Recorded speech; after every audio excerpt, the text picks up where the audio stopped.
तो दोस्तों अपने 2 सेशन हो चुके हैं ऑलरेडी। उन 2 सेशन में अपन ने बेसिक जो चीज़ें थी वो मैंने आपको ऑलरेडी कवर करवा दी है। वो थोड़ी सी आज रिवाइज भी कर लेंगे। और आज जो अपना सेशन होगा पूरा का पूरा सेशन क्वेश्चन के ऊपर होने वाला है। और इस सेशन में लगभग मैं आपको बताऊँ आपके लगभग 30+ क्वेश्चन कवर होने वाले हैं।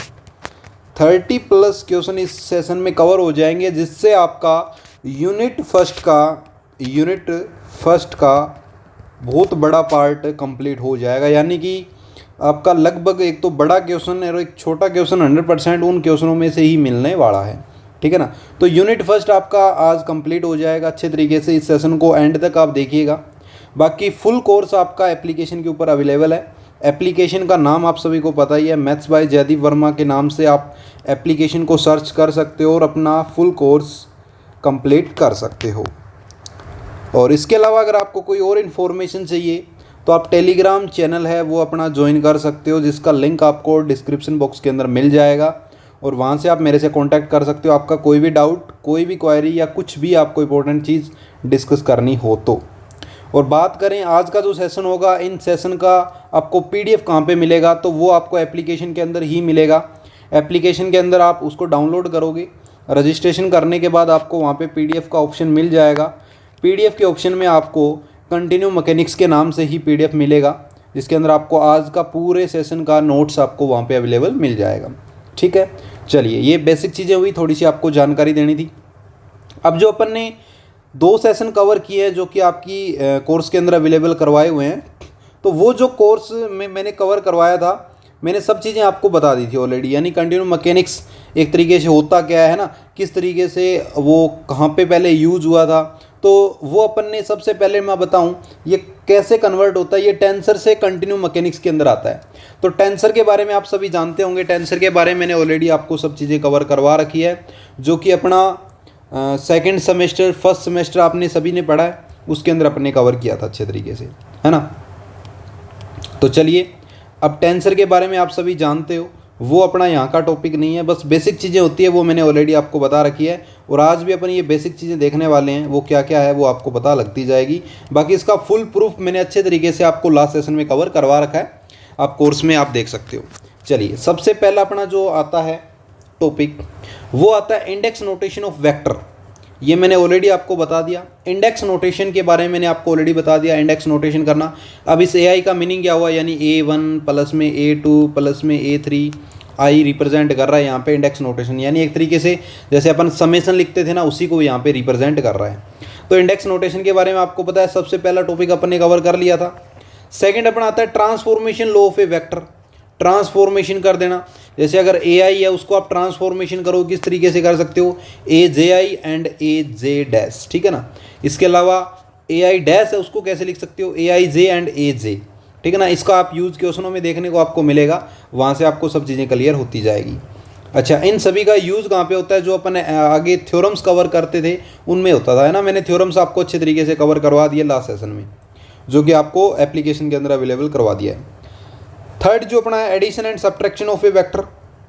यानी कि अगर सेम आपके ऑर्डर के हैं तो वो ऐड हो जाएंगे, सेम ऑर्डर के हैं तो वो सब्ट्रैक्ट भी आपके हो जाएंगे। ये भी मैंने ऑलरेडी आपको बता रखा है। अच्छा जी, थर्ड जो अपना फोर्थ आता है वो आता है product of a vector. Product 2 तरीके की होती है, आप सभी को पता है। एक तो डॉट प्रोडक्ट अपन बोलते हैं और एक क्रॉस प्रोडक्ट बोलते हैं, है ना। एक स्केलर आपका हो गया और एक आपका वेक्टर हो गया। तो डॉट प्रोडक्ट किस तरीके से रिप्रेजेंट करते हैं इंडेक्स नोटेशन के अंदर, AI एंड BI के तरीके से। एंड क्रॉस जो होती है उसको अपन A क्रॉस इनटू में B क्रॉस, है ना। A vector cross B vector किसके इक्वल आएगा, CI के इक्वल आएगा। तो इसको रिप्रेजेंट करने का तरीका कुछ इससे होता है, E1 E2 E3 इस तरीके से। क्रॉस आपको क्रॉस प्रोडक्ट तो पता ही है, इस तरीके से अपन निकालते हैं। यहाँ पे आपका A1 A2 A3 आ जाता है, यहाँ पे B1 B2 और B3 आ जाता है। इस तरीके से अपन क्या निकालते थे, A क्रॉस B निकालते थे। ठीक है ना। इसको सिंप्लीफाई करेंगे तो आपको CI मिल जाएगा। तो ये चीज़ें भी आपको ऑलरेडी पता है। तो देखो मैं साथ साथ में इसको इरेज करता जा रहा हूँ ताकि आपको सब चीज़ें क्लियर होती जाए। अच्छा, फिफ्थ अपना आता है परमोटेशन सिंबल। ये भी आपको पता होगा परमोटेशन सिंबल क्या होता है। ठीक है, ये चीज़ें तो आप सभी को पता ही होगी क्या होती है ये। तो इनके बारे में भी अपन चर्चा कर लेते हैं। परमोटेशन सिंबल क्या होता है, अभी सिंपल सी चीज़ है। वैसे भी आपने सेमेस्टर फर्स्ट BSc के अंदर भी ये चीज़ें कवर कर रखी है। परमुटेशन सिंबल का सिंपल सा मीन ये होता है, जैसे अपन आई जे के ले रहे हैं और अगर वो क्लॉकवाइज अगर आ रहे हैं, यानी कि जैसे मान लो 1 2 3 है, यानी कि 1 के बाद 2 आ रहा है और 2 के बाद 3 आ रहा है, तो ये क्लॉकवाइज ही माना जाएगा। ऐसा नहीं होना चाहिए भी 2 के बाद 1 आ गया और 1 के बाद 3 आ गया, तो ये तो उल्टा हो गया, क्योंकि 2 से आप 1 पे आए हो। यानी कि इस तरीके से मैं सर्कल बनाऊँ और इस सर्कल के अंदर मैं रिप्रेजेंट कर रहा हूँ 1 को, यहाँ पे रिप्रेजेंट कर रहा हूँ 2 को और यहाँ पे रिप्रेजेंट कर रहा हूँ 3 को। अगर आपका एप्सिलॉन आई जे के को मैं लिखूँ 1 3 2, तो 1 के बाद क्या आया 3 आया, 3 के बाद क्या आया 2 आया, 1 3 2, है ना। तो इस तरीके से चलना चाहिए कि वो क्या है क्लॉकवाइज है। अगर वो क्लॉकवाइज आ रहा है तो आपका क्या रिजल्ट पॉजिटिव है। अगर वो एंटी क्लॉकवाइज आ रहा है तो आपका रिजल्ट क्या होगा नेगेटिव होगा, ठीक है ना। ये बात आपको माइंड में रख लेनी है भी। अगर वो क्लॉकवाइज रन कर रहा है, क्लॉकवाइज आ रहा है, यानी 1 के बाद 2 आ रहा है, 2 के बाद 3 आ रहा है, या मान लो पहले 3 आ रहा है तो 3 के बाद 1 आना चाहिए, फिर 1 के बाद 2 आना चाहिए, क्लॉकवाइज आना चाहिए। बात यही है, क्लॉकवाइज ही घूमना चाहिए। क्लॉकवाइज ऐसे घूमते हैं ना, 1 के बाद 2, 2 के बाद 3। ऐसा नहीं होना चाहिए भी 1 के बाद 3 आ जाए, 3 के बाद 2 आ गया, तो ये तो आपका क्या हो गया एंटी क्लॉकवाइज हो गया। और जैसे ही एंटी क्लॉकवाइज डायरेक्शन आ गई तो वो आपका क्या हो जाता है नेगेटिव हो जाता है। तो ये चीज़ आपको ऑलरेडी पता ही है वैसे भी, लेकिन मैंने डिटेल में बताना था क्योंकि कोर्स में सब चीज़ें आपको डिटेल में कवर करवाई जानी चाहिए। तो सेकंड अपना जो आता है इसके बाद, यहाँ तक आपका कवर हो गया होगा। इसकी वैल्यू 1 होती है और अगर ये क्या आए एंटी क्लॉकवाइज आए तो आपकी वैल्यू क्या होती है नेगेटिव होती है अभी। और अगर सेम आ जाए दो, जैसे 1 1 2 आ गया या 2 2 3 आ गया या 3 3 1 आ गया, तो इन टाइम क्या हो जाती है अपनी वैल्यू 0 हो जाती है, ठीक है ना। अगर दो वैल्यू सेम हो जाए तो उसकी वैल्यू क्या बन जाती है आपकी 0 बन जाती है। ओके चलिए नेक्स्ट अपना आता है epsilon minus delta identity. Epsilon minus delta identity बोल दे तो, या इसको एप्सिलॉन डेल्टा आइडेंटिटी बोल दो, ठीक है ना। ये भी बहुत ज़्यादा इंपॉर्टेंट है, इसके ऊपर क्वेश्चन बनते हैं जो कि आपको आगे मैं करवा दूंगा। इसका प्रूफ भी कभी कभार पूछ लिया जाता है, वो प्रूफ भी आपको मैं क्वेश्चन कवर करवाऊँ तो वहाँ से आपका क्लियर हो जाएगा, नो प्रॉब्लम। अब इसको रिप्रेजेंट करना या इसको माइंड में रखना किस तरीके से है वो मैं आपको बता देता हूँ। सिंपल सी चीज़ है, इन सभी के अंदर, इनके अंदर आप क्या करो, जो सेम है ना उनको कट कर दो डायरेक्ट। आप पहले तो सेम क्या है, जैसे जे और जे सेम है, कट कर दिया। फिर इस आई को रिप्रेजेंट कर दो आप आर के साथ और डेल्टा लगा के, तो डेल्टा आई आर आ जाएगा। इसको क्रोनिकल डेल्टा बोलते हैं और क्रोनिकल डेल्टा आपने टेंसर के अंदर कवर कर रखा है ऑलरेडी। जब आपने टेंसर कवर किया था ना लास्ट सेमेस्टर के अंदर, तब आपने ये चीज़ें देखी होगी, ठीक है, क्रोनिकल डेल्टा वगैरह, ठीक है। तो इसके बाद अपना क्या आता है, यहाँ से ये आई से आर पे चला गया और के से एस के ऊपर चला गया, तो देखो chronicle delta I R, chronicle delta के एस आ गया। फिर उसके बाद अपोजिट कर दो। अपोजिट कैसे करना है, अपोजिट ऐसे करना है भी आई को तो आप लगा दो एस के साथ और जो आर है उसको लगा दो के साथ, है ना, अपोजिट कर देना है। तो माइनस का साइन लगाया, क्रोनिकल डेल्टा आई एस और क्रोनिकल डेल्टा आर के आ जाता है। तो इसको आप बोलते हो एप्सिलॉन माइनस डेल्टा आइडेंटिटी या एप्सिलॉन डेल्टा आइडेंटिटी आप इसको बोल सकते हो। इस तरीके से इसको रिप्रेजेंट किया जाता है, तो इसको आपको माइंड में रख लेना है कि किस तरीके से इसको आप ओपन करते हो, ठीक है। सिंपल सी चीज़ है, क्वेश्चन में इसका बहुत ज़्यादा यूज़ होता है, आपको आगे पता लगता जाएगा।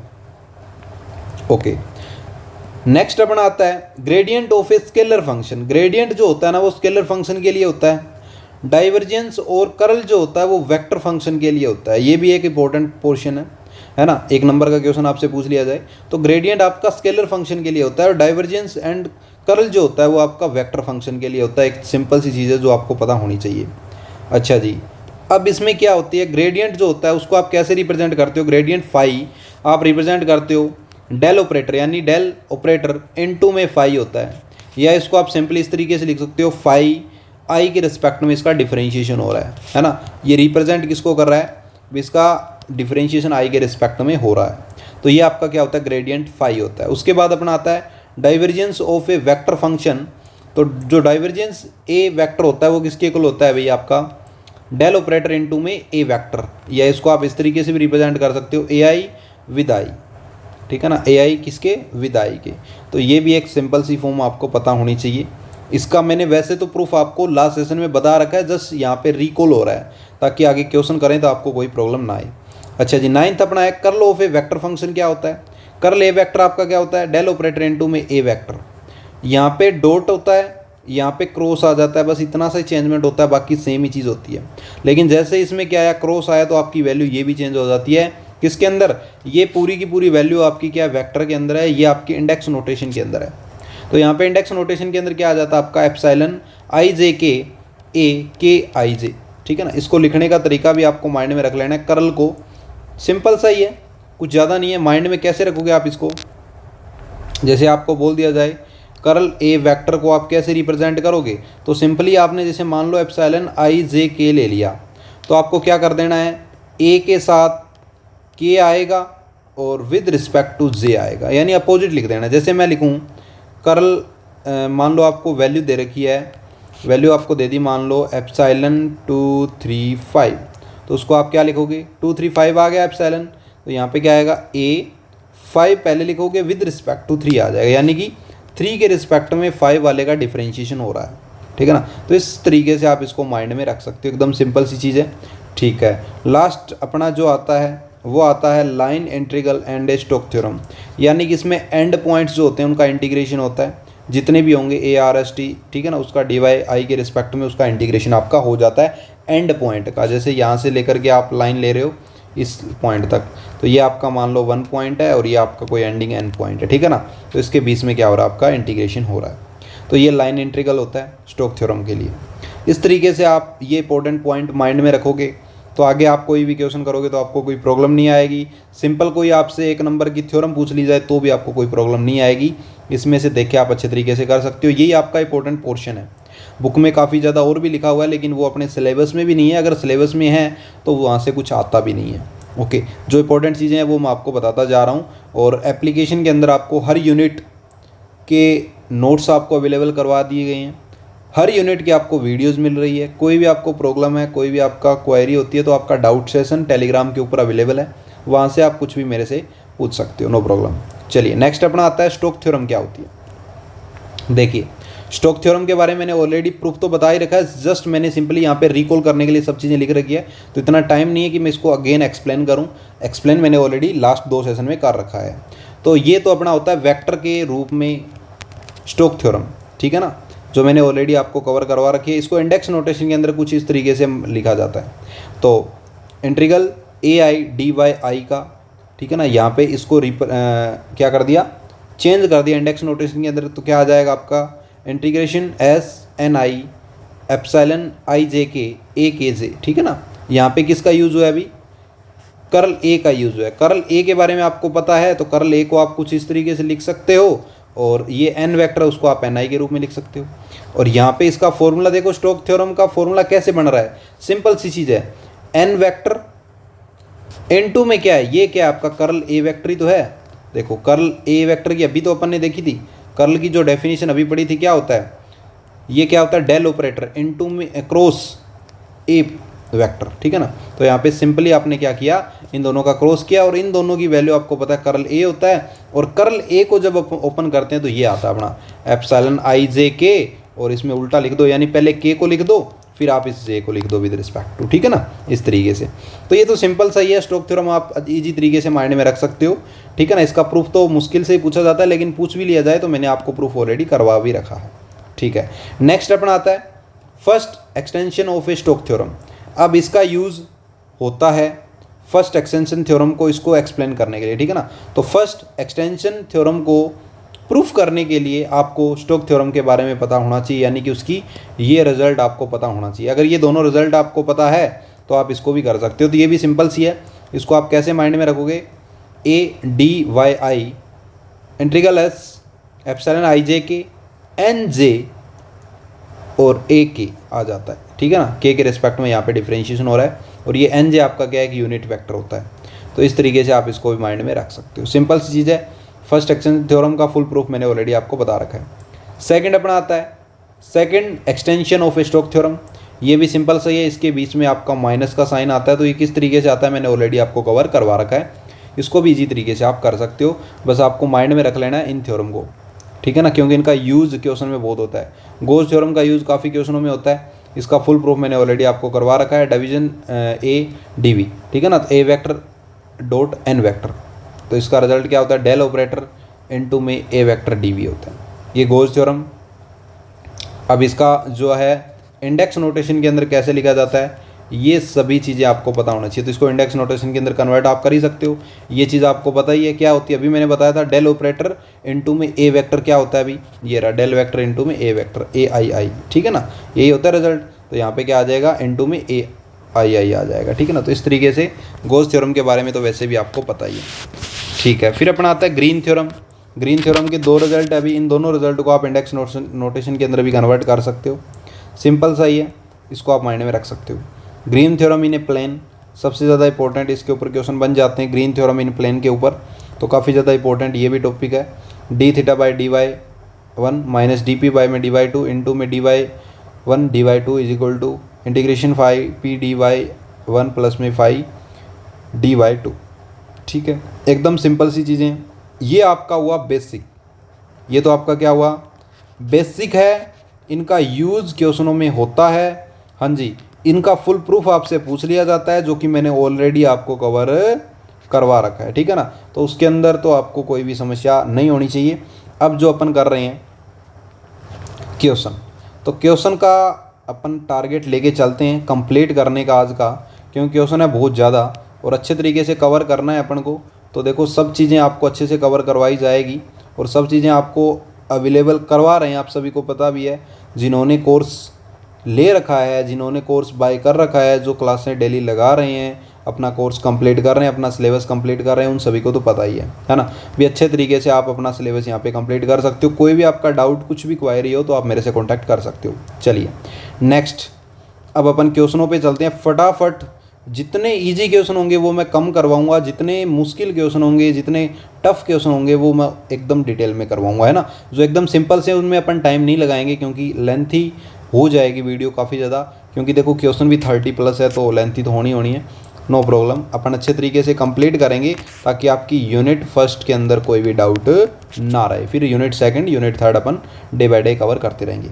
तो देखिए क्या है आपका question first, show that area bounded by a simple close curve is given by 1/2 close interval C है ये y1 dy2 minus y2 dy1। Hence find the area of the ellipse. Ellipse का एरिया भी आपको find out करना है। सबसे पहले आपको इसका रिजल्ट निकालना है, उसके बाद आपको इलिप्स का भी एरिया निकालना है। आई बात आपको समझ में। तो सिंपल सी चीज़ आप यहाँ पे देख लीजिए किस का यूज हो रहा है। Area bounded by a simple close curve की बात हो रही है। तो आपको अभी आपने देखा था प्लेन के लिए जो अपनी ग्रीन थ्योरम थी वो आपने अभी देखी थी, लास्ट में अपन ने वही देखी थी, आप सभी को पता होगा, ये रही देखी थी ना।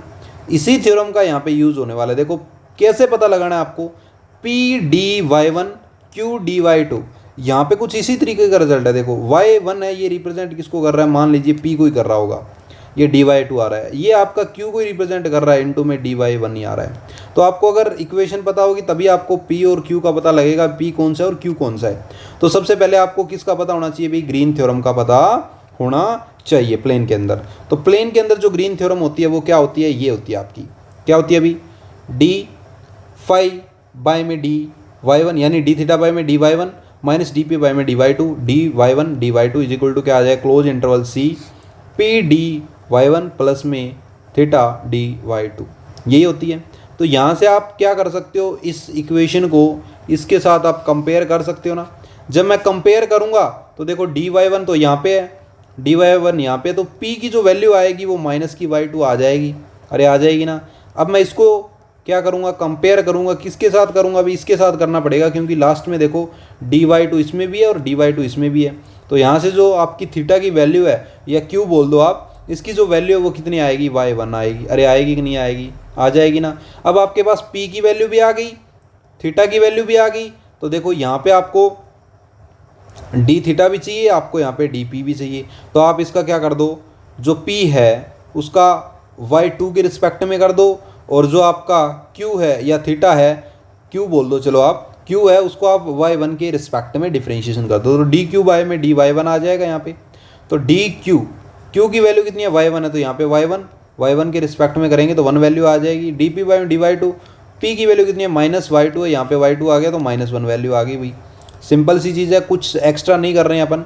अब जस्ट अपन को क्या कर देनी है, ये सारी की सारी वैल्यू जो आई है अपने पास, ये वैल्यू अपन इस इक्वेशन में पुट कर देंगे। कौन सी इक्वेशन में पुट करेंगे भाई? जो इक्वेशन अपने पास है, यानी कि ग्रीन थ्योरम की। तो ग्रीन थ्योरम की इक्वेशन में मैं वैल्यू पुट कर रहा हूँ। सबसे पहले इसकी वैल्यू कितनी है अपने पास? 1 आई है। तो देखो यहाँ पे इंटीग्रेशन लगाया अपन ने, 1 प्लस में यहाँ पे डी पे डी वाई टू माइनस का 1 है और यहाँ पे ऑलरेडी माइनस भी है, तो माइनस माइनस आपका प्लस हो जाएगा, डी वाई 1 डी वाई 2 आ जाएगा ऑलरेडी, ये भी आपका ऑलरेडी आ जाएगा। और यहाँ पे वैल्यू अपन पुट कर देंगे, पी की वैल्यू आएगी माइनस का y2, क्यू की वैल्यू जो आएगी यहाँ पे देखो इनटू में लगाना है अपन को, ब्रैकेट लगाना भूल गया था मैं, तो यहाँ पे आपका y1 आ जाएगा और ये dy2 आ जाएगा। नो प्रॉब्लम, ठीक है। अब मैं इस रिजल्ट को पहले लिख देता हूँ, इसको मैं बाद में लिख देता हूँ, कोई दिक्कत नहीं है, सेम टू सेम चीज़ है।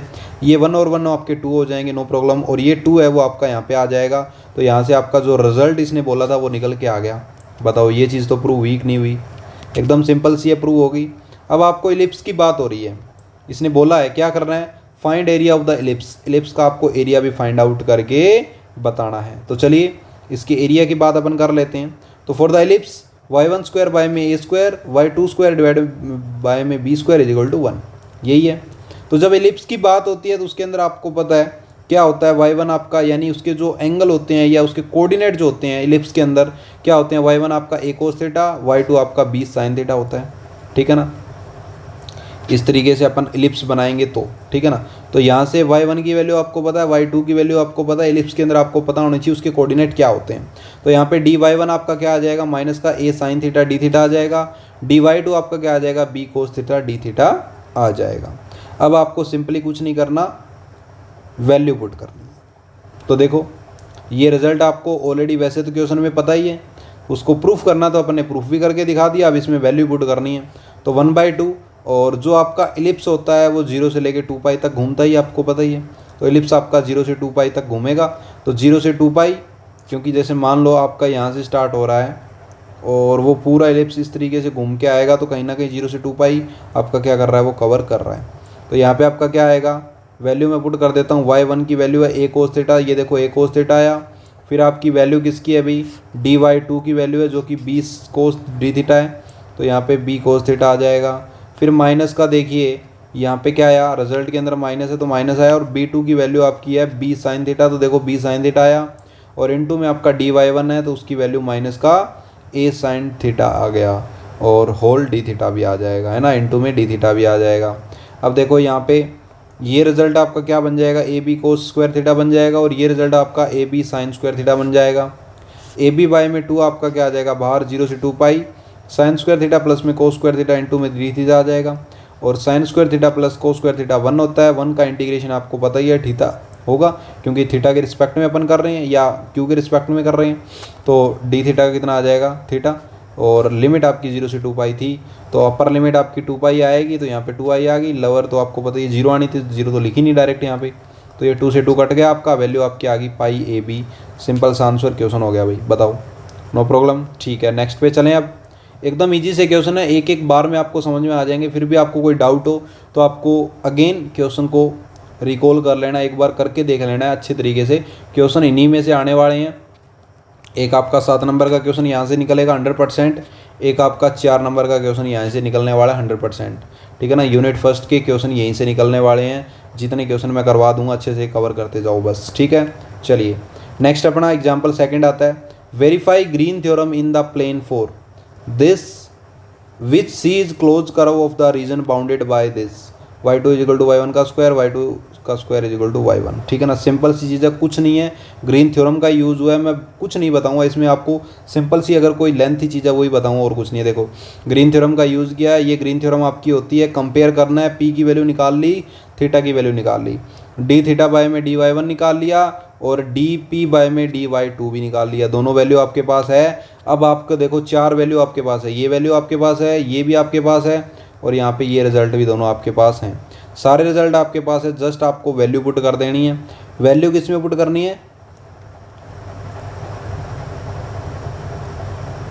ग्रीन थ्योरम में, और किस में, राइट हैंड साइड में।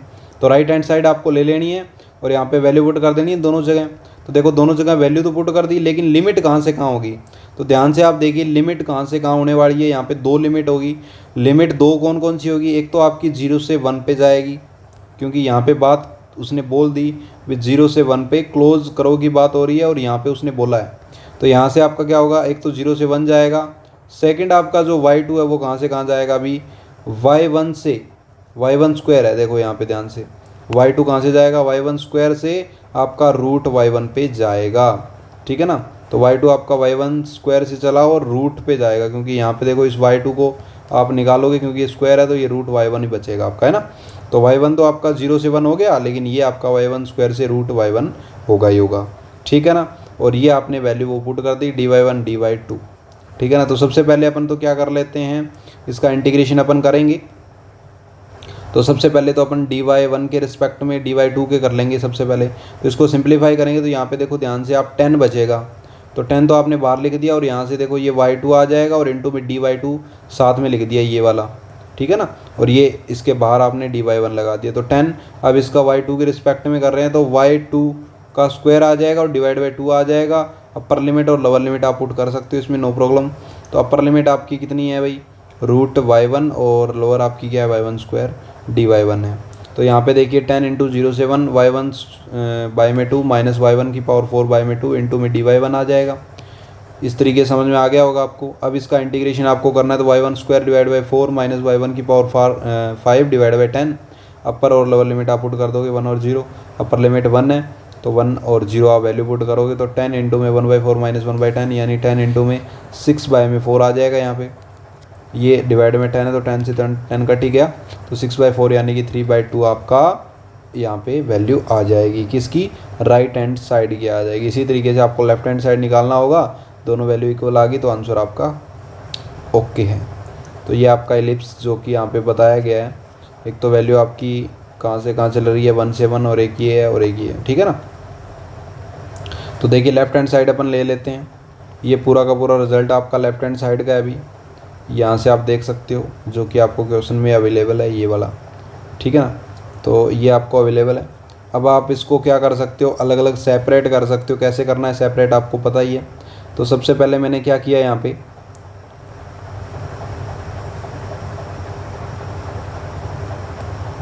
इंटीग्रेशन 0 से 1 3y1 स्क्वायर माइनस 8y2 का होल स्क्वायर आ गया।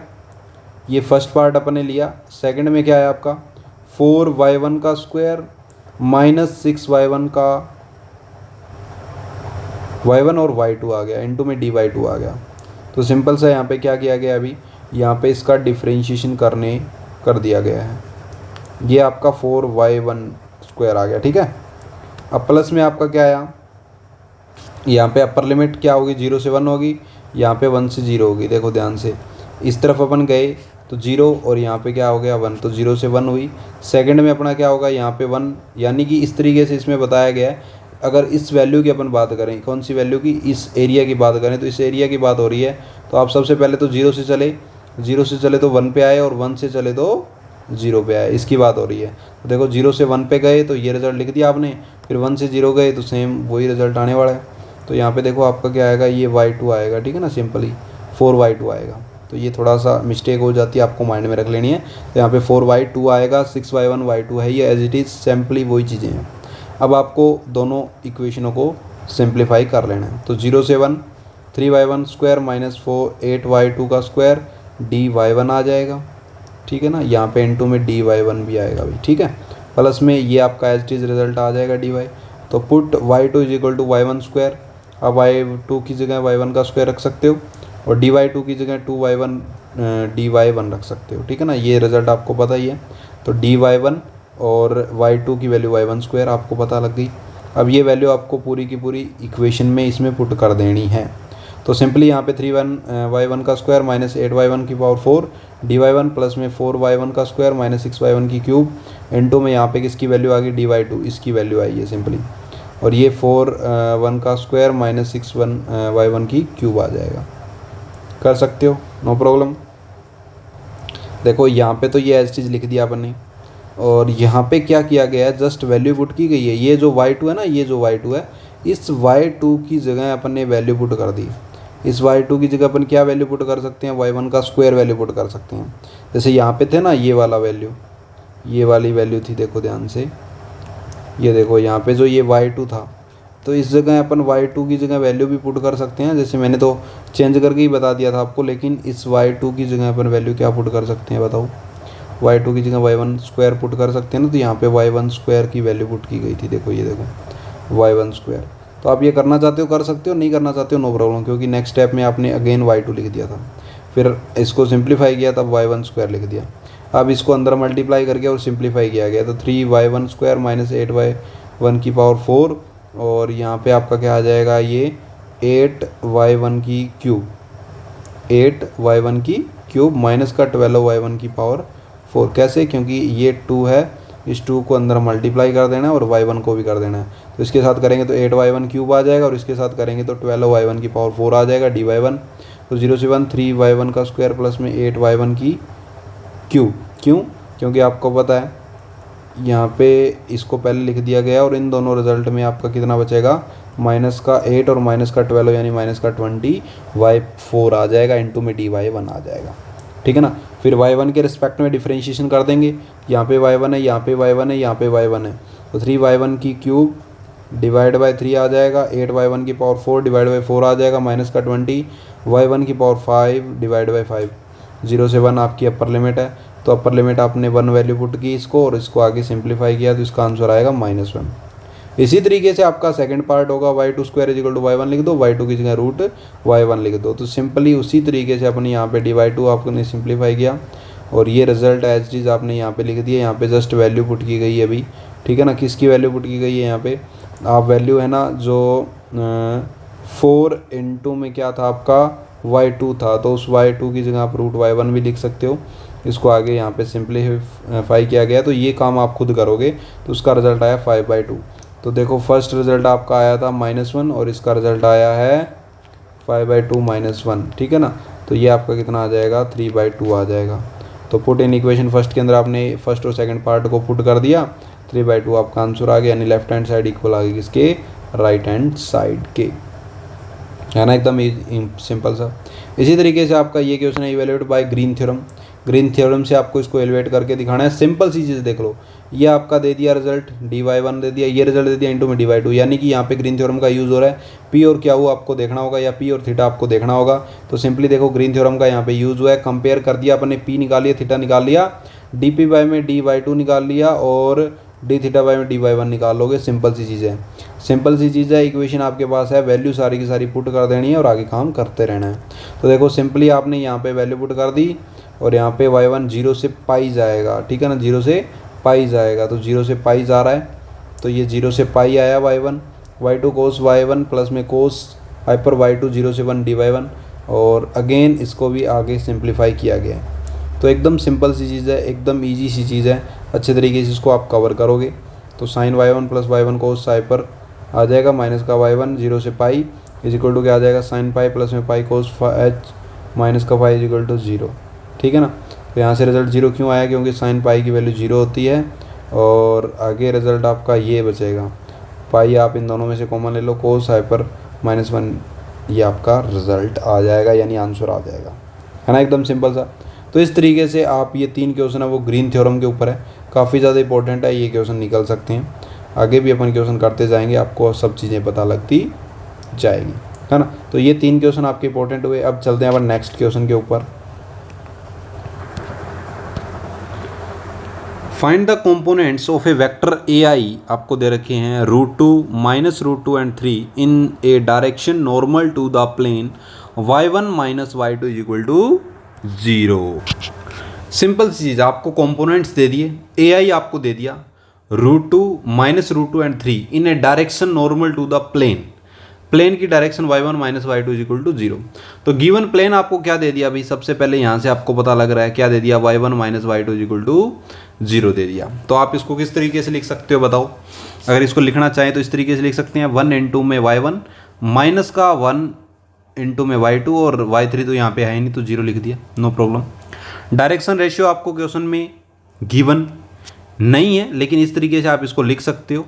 डायरेक्शन रेशियो क्या क्या हो सकती है आपकी, 1 -1 0 हो सकती है, या -1 1 0 हो सकती है। ये कैसे हो सकती है, देखो यहीं से लिखा गया है, देखो कैसे, मैं आपको बता देता हूँ। ये सिंपल सी छोटी सी चीज़ें होती है जो आपको अगर थोड़ी सी माइंड में आ गई तो ऐसे क्वेश्चन कितने भी आ जाए आप अच्छे से कर पाओगे। जैसे यहाँ पे y1 - y2 = 0 है, तो यहाँ से आपको पता लग रहा है y1 की वैल्यू 1 है, तो यहाँ पे 1 लिख दिया, y2 की वैल्यू -1 है, 1 लिख दिया, और y3 है नहीं तो 0 लिख दिया।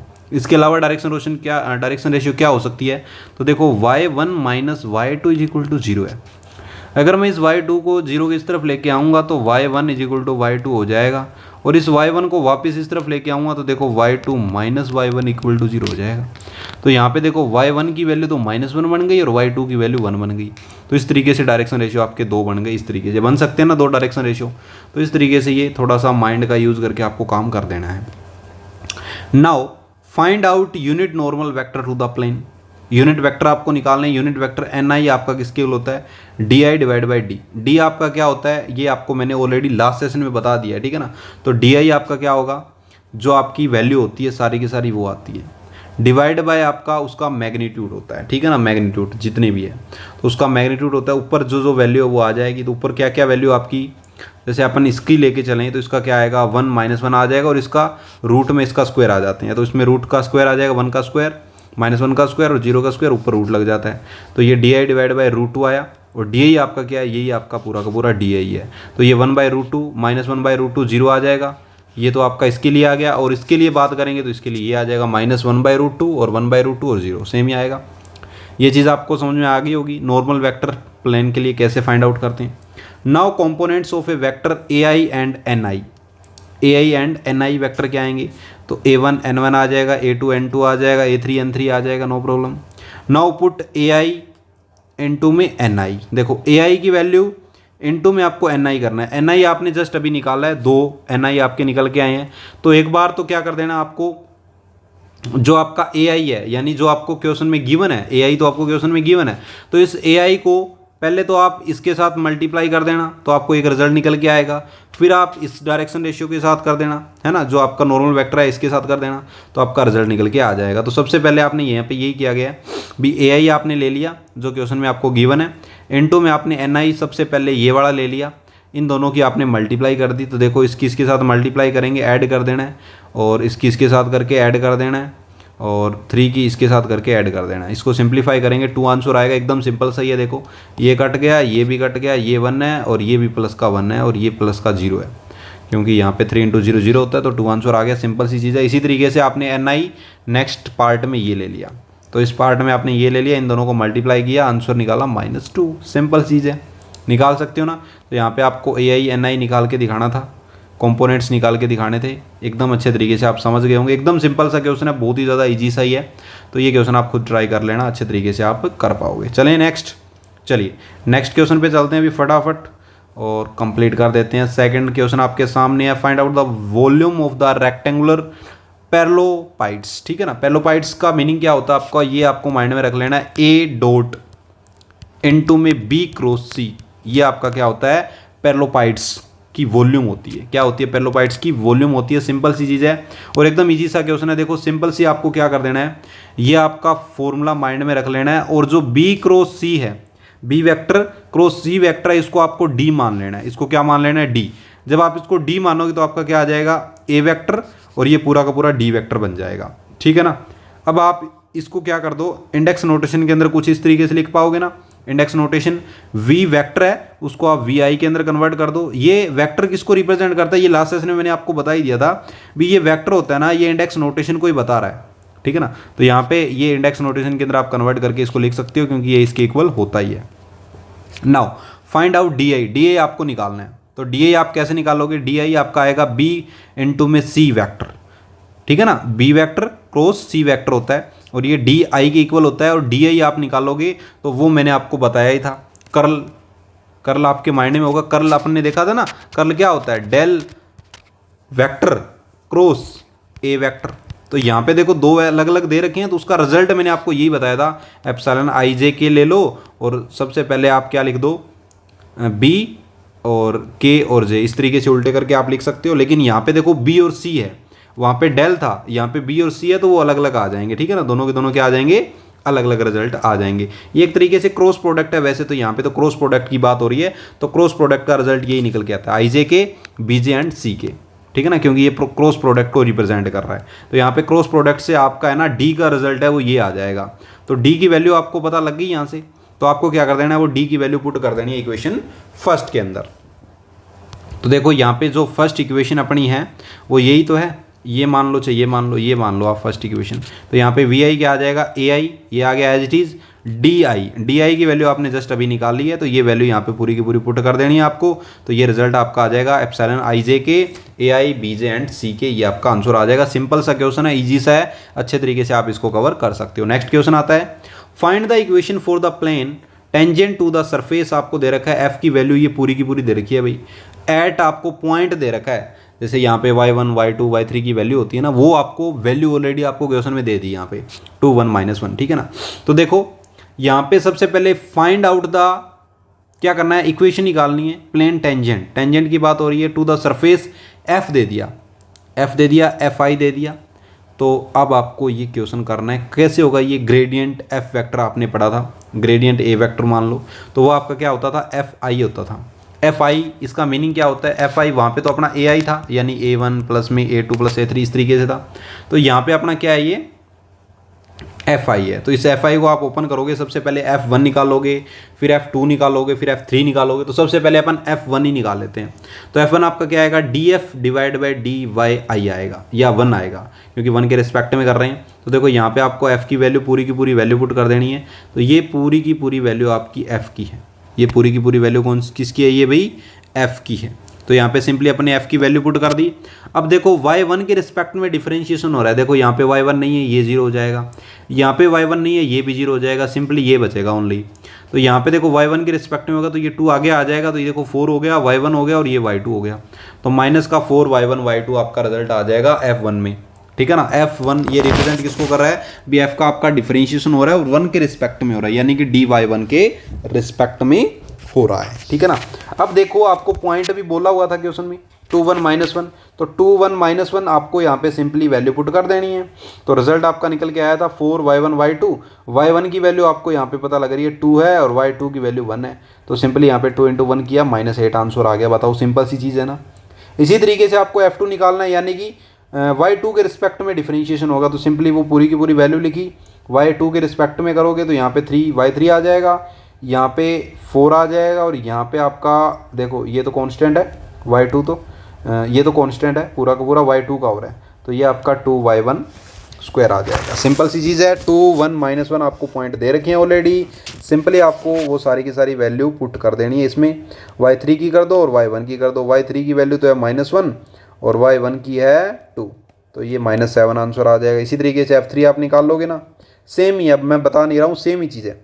तो यहाँ से आपका रिजल्ट ये निकल के आ जाएगा। तो यहाँ से देखो F1 आ गया, F2 आ गया, F3 आ गया, इसका मीनिंग आपका ग्रेडियंट F वेक्टर आ गया। तो ग्रेडियंट F वेक्टर Fi के इक्वल होता है, और Fi आपने निकाल लिया, ये भी निकाल लिया, ये भी निकाल लिया और ये भी निकाल लिया, तीनों के तीनों रिजल्ट निकाल लिए। तीनों के तीनों रिजल्ट से आपका ग्रेडियंट F वेक्टर निकल गया, जो कि क्या निकला, -8 -7 3, यानी कि -8 E1 -7 E2 +3 E3, ठीक है ना। Now find out AP vector. AP क्यों, क्योंकि टेंजेंट की बात हो रही है, टेंजेंट आपको निकालना पड़ेगा। तो यहाँ पे सबसे पहले अपन क्या निकाल लेते हैं, A और P निकाल लेते हैं। अब क्या निकाल लेते हैं, अभी A एंड P निकाल लेते हैं। तो AP अपन कैसे निकालेंगे, eight a point 2 1 -1, late A point अपन ने P ले लिया y1 y2 y3, यानी कि एक तरीके से जो अपन डिस्टेंस निकालते हैं ना, डिस्टेंस बिटवीन 2 पॉइंट्स, ठीक है ना। तो यहाँ पे आपके पास 2 पॉइंट ले लेते हैं अपन, एक तो आपके पास ऑलरेडी है ही और एक अपन मान लेते हैं क्या, y1 y2 y3। तो AP आपका क्या आएगा, y1 -y2, यानी y1 डैश, या आप इसको y1 - a मान लो। तो y1 -2 इंटू में E1 का वेक्टर प्लस में y2 -1 इंटू में E2 का वेक्टर, और y3 -1, यानी माइनस प्लस हो जाएगा और E3 आ जाएगा। तो इस तरीके से आपका ये निकल के आएगा AP वेक्टर। और आपकी जो इक्वेशन है ग्रेडियंट F इंटू में AP वेक्टर होता है इक्वल टू 0 के, ये किसकी इक्वेशन होती है, प्लेन टेंजेंट की, ठीक है ना। प्लेन टेंजेंट ऑफ सरफेस की इक्वेशन है ये। तो इसके अंदर आपको वैल्यू पुट कर देनी है। ग्रेडियंट F की वैल्यू आपने निकाली हुई है, AP की वैल्यू आपकी ये आ गई है। अब आपकी इसमें मल्टीप्लाई कर दो। तो देखो E1 की E1 के साथ होगी, तो 8 इंटू में y1 -2 आ जाएगा, -7 इंटू y2 -1 आ जाएगा, 3 इंटू में y3 प्लस में 1 इक्वल टू 0 आ जाएगा। सिंपल सी चीज़ है। इसको आगे आप मल्टीप्लाई करके सिंप्लीफाई कर सकते हो। तो ये देखो 8y1 और यहाँ से -7y2 और यहाँ से 3y3 आ जाएगा, और यहाँ से इसको अंदर मल्टीप्लाई करोगे 16 आ जाएगा, यहाँ पे करोगे 3 आएगा, यहाँ पे करोगे तो 7 भी आएगा। और ये पूरा का पूरा रिजल्ट आपका 26 हो जाएगा। तो देखो इस पूरे रिजल्ट को आप इक्वल के इस तरफ लेके आओगे तो 8y1 प्लस में 7y2 और ये आपका माइनस का 3y3 और माइनस का 26 इक्वल टू 0। ये आपका रिजल्ट निकल के आ जाएगा। यहाँ पे आपका थर्ड क्वेश्चन एंड हो जाएगा। एकदम ईजी सा क्वेश्चन है, ठीक है ना। क्वेश्चन सारे इजी हैं, नोट्स के अंदर आप अच्छे से कवर करोगे। सब चीज़ें आपको अवेलेबल जो करवाई गई है एकदम ईजी तरीके से ही करवाई गई है, कोई आपको प्रॉब्लम नहीं होने वाली है, ठीक है। चलें आगे। चलिए फोर्थ क्वेश्चन अपना जो आता है निकल के, एकदम ईजी सा क्वेश्चन है। इसके मैं 1-2 पार्ट आपको करवा देता हूँ, 3 पार्ट है वैसे भी, है ईजी से ही। चलो सारी ही बता देते हैं, नो प्रॉब्लम। देखो फर्स्ट पार्ट आपको क्या दे रखा है, आपको दे रखा है यहाँ पे A vector dot product A del operator B minus B into में del operator A equal to A del square B minus B del square A, where del square आपका क्या होता है, डबल डेरिवेटिव को रिप्रेजेंट करता है। तो आपने यहाँ पे लेफ्ट हैंड साइड लेके इसको प्रूव कर देना है। लेफ्ट हैंड साइड मैंने यहाँ पे ले लिया ये पूरा का पूरा पार्ट और इसको मैं वो ओपन कर रहा हूँ। सबसे पहले इंडेक्स नोटेशन के अंदर इसको मैं ओपन कर सकता हूँ। इंडेक्स नोटेशन के अंदर क्या आएगा, अभी ए आ जाएगा और यहाँ पे बी आई आ जाएगा, यहाँ पे बी एच डीज आ जाएगा और यहाँ पे ए आई आ जाएगा। फिर यहाँ पे ये डेल ऑपरेटर और है तो यहाँ से इसको भी आप इंडेक्स नोटेशन में कन्वर्ट कर दोगे तो ये विद आई आ जाएगा, यानी कि यहाँ पे ये लग जाएगा। तो यहाँ पे आपका ये आई लगा हुआ है विद रिस्पेक्ट टू आई, ठीक है ना, आई के रिस्पेक्ट में। फिर आप इसको ओपन कर दोगे। ओपन कैसे होता है ये चीज़ भी आप देख लीजिए, एक इंपॉर्टेंट चीज़ है ये। इसको ओपन कैसे करते हैं, देखो ओपन कैसे करते हैं। इस आई को सबसे पहले तो इस पूरे रिजल्ट के साथ मल्टीप्लाई कर दो। तो इस पूरे के साथ जब आप मल्टीप्लाई करोगे तो ए की आई के साथ ओनली मल्टीप्लाई होगी। तो देखो ए आई आ जाएगा और यहाँ पे बी ए आ जाएगा बस। फिर इस ए आई की इसके साथ भी होगी, ये एज चीज़ लिखा जाएगा। तो देखो ए एज चीज़ लिखीजिएगा और ये बी विद आई आई आ जाएगा। फिर माइनस का देखो इसकी आई के साथ करोगे तो बी आई आ जाएगा और इस आई के साथ करोगे तो डबल आई आ जाएगा। यहाँ पे देखो, ये देखो डबल आई आ गया, है ना। तो इस तरीके से आप इसको कर सकते हो ना। अब यहाँ पे कोई सेम पार्ट है वो कट जाएगा, बाकी बच जाएगा। तो देखो यहाँ पे ये आपका ए आई बी आई, ये भी आपका ए आई बी आई है, तो ये दोनों तो गए कट। आपका क्या बचा, ए बी डबल आई और यहाँ पे बी ए डबल आई बचा है। ये रिजल्ट बचा। इसको आप कैसे लिख सकते हो, ये ए एच टी, इसको आप डबल स्क्वायर यानी डेल स्क्वायर बी लिख सकते हो, इसको आप B H T del square A लिख सकते हो। तो यहाँ से आपका राइट हैंड साइड इक्वल आ गया, है ना। एकदम सिंपल सा क्वेश्चन, सारे इजी से ही हैं, कोई लेंथी नहीं है, लेकिन मैं सारे क्वेश्चन करवा रहा हूँ ताकि आपके माइंड में ऐसा ना रहे भी हमें ये क्वेश्चन नहीं करवाए हैं। देखो मेरा पूरा टारगेट यही रहता है भी आपका जो कोर्स है उस कोर्स के अंदर आपको सब चीज़ें अवेलेबल करवाई जाए, ठीक है ना। फिर भी आपका कोई पार्ट रह जाता है, कुछ भी मिस हो जाता है, तो आप मेरे से कांटेक्ट जरूर कर लिया करो। टेलीग्राम चैनल आपके लिए बनाया गया है जिसका लिंक आपको मैं डिस्क्रिप्शन बॉक्स के अंदर दे दूंगा। आप डायरेक्ट वहां से ज्वाइन हो जाइए। वहां से ग्रुप डिस्कशन का भी एक ऑप्शन आता है जहां से आप मेरे से डिस्कस कर सकते हो ग्रुप के अंदर आके। और आपको कोई भी डाउट, कुछ भी क्वेरी हो तो आप मेरे से कॉन्टैक्ट कर सकते हो। आप किसी भी यूनिवर्सिटी से मैथमेटिक्स कर रहे हो, आप अपना फुल सिलेबस कवर कर सकते हो। जो भी आपको एग्ज़ाम कंप्लीट करना है, जितने भी टॉपिक आपको कवर करने हैं उसके अकॉर्डिंग आप मेरे से कांटेक्ट कर सकते हो। आपको फुल कोर्स अवेलेबल करवाया जाएगा अच्छे तरीके से। एप्लीकेशन आप डाउनलोड कीजिए, नोट्स आपको आज के सेशन के भी वहाँ पे मिल जाएंगे, ठीक है। चलें आगे। बी पार्ट अपना आता है। अच्छा जी, अगर अभी तक आपने चैनल को सब्सक्राइब नहीं किया तो चैनल को सब्सक्राइब करना है, लाइक करना है, कमेंट करना है और शेयर करना है अपने फ्रेंड सर्कल में जो एमएससी बीएससी या 10th 12th 11th का मैथ कवर कर रहे हैं, ठीक है। चलिए, ये छोटी सी इन्फॉर्मेशन मेरी तरफ से, अगर आप करो तो बहुत बढ़िया बात है। बी पार्ट पे अपन आते हैं। क्या दे रहा है, डेल ऑपरेटर दे रखा आपको, इसका क्रॉस प्रोडक्ट दे रखा है, किसके इक्वल है, इस पूरे रिजल्ट के इक्वल है। देखो इसको कैसे सिंप्लीफाई करेंगे, लेफ्ट हैंड साइड अपन ने लेके ले ली और यहाँ से आप इस ए बी को आप डी मान लो, नो प्रॉब्लम, जैसे अपने पीछे वाले क्वेश्चन में किया था वैसे ही। और डी की वैल्यू आपकी कुछ ये होती है, आपने मानी थी, तो यहाँ पे डी के की वैल्यू आपने ले ली, क्या ले ली, डी के लिया यहाँ पे, ठीक है ना। डी के लिया तो क्या है, ए के आर एस और ए आर बी आर आ जाए, बी एस आ जाएगा, ठीक है, नो प्रॉब्लम, कर सकते हो आप। Put the value equation first equation जो अपनी है उसके अंदर आप वैल्यू पुट कर दोगे इसमें। तो यहाँ पे डेल ऑपरेटर डी ऑपरेटर, तो डेल की वैल्यू तो आपको पता ही है क्या होती है, एप्सिलॉन आई जे की, और डी की वैल्यू आपने क्या लिख दी, ये पूरी की पूरी वैल्यू पुट कर दी है। यहाँ पे सिंपल सा चीज़ यही हुई है भी, यहाँ पे ये वाली वैल्यू है वो एज टीज पड़ी है और यहाँ पे डेल के जे की वैल्यू पुट की है, तो डी की ये जो डी के है उसकी वैल्यू पुट की है, ये डी के की वैल्यू है और विद जे है वो बाहर आपका पड़ा ही है एज इट इज़, ठीक है ना। तो यहाँ पे आई जे के ए के आर एस और A R B S J आ जाएगा, नो प्रॉब्लम। अब आप यहाँ पे क्या कर सकते हो, एप्सिलॉन डेल्टा आइडेंटिटी का यूज़ कर सकते हो ना, एप्सिलॉन डेल्टा आइडेंटिटी का यूज़ कर सकते हो, जो कि आपको ऑलरेडी पता ही है। तो उसी आइडेंटिटी का अपन यहाँ पे यूज़ करने वाले हैं। सिंपली देखिए, एप्सिलॉन माइनस डेल्टा आइडेंटिटी क्या आ जाएगा इसके अंदर, के से के कट गया, आई आर और एस के एस आना था यहाँ पे, सिंपली सॉरी, यहाँ पे देखो ये थोड़ी सी मिस्टेक हुई है यहाँ पे, आप इसको है ना कर लेना। क्या भाई, यहाँ पे आप क्या कर रहे हो, इसको चेंज कर रहे हो, तो यहाँ पे देखो के से के तो कट गया, लेकिन इस आई की मल्टीप्लाई आर के साथ हो गई, तो यहाँ पे इस जे की मल्टीप्लाई एस के साथ होगी, तो यहाँ पे आप जे लगा दीजिएगा। फिर माइनस का अपोजिट होता है, आई की आपकी एस के साथ हो गई, तो जे की फिर आर के साथ होगी, यहाँ पे जे लगा दीजिएगा।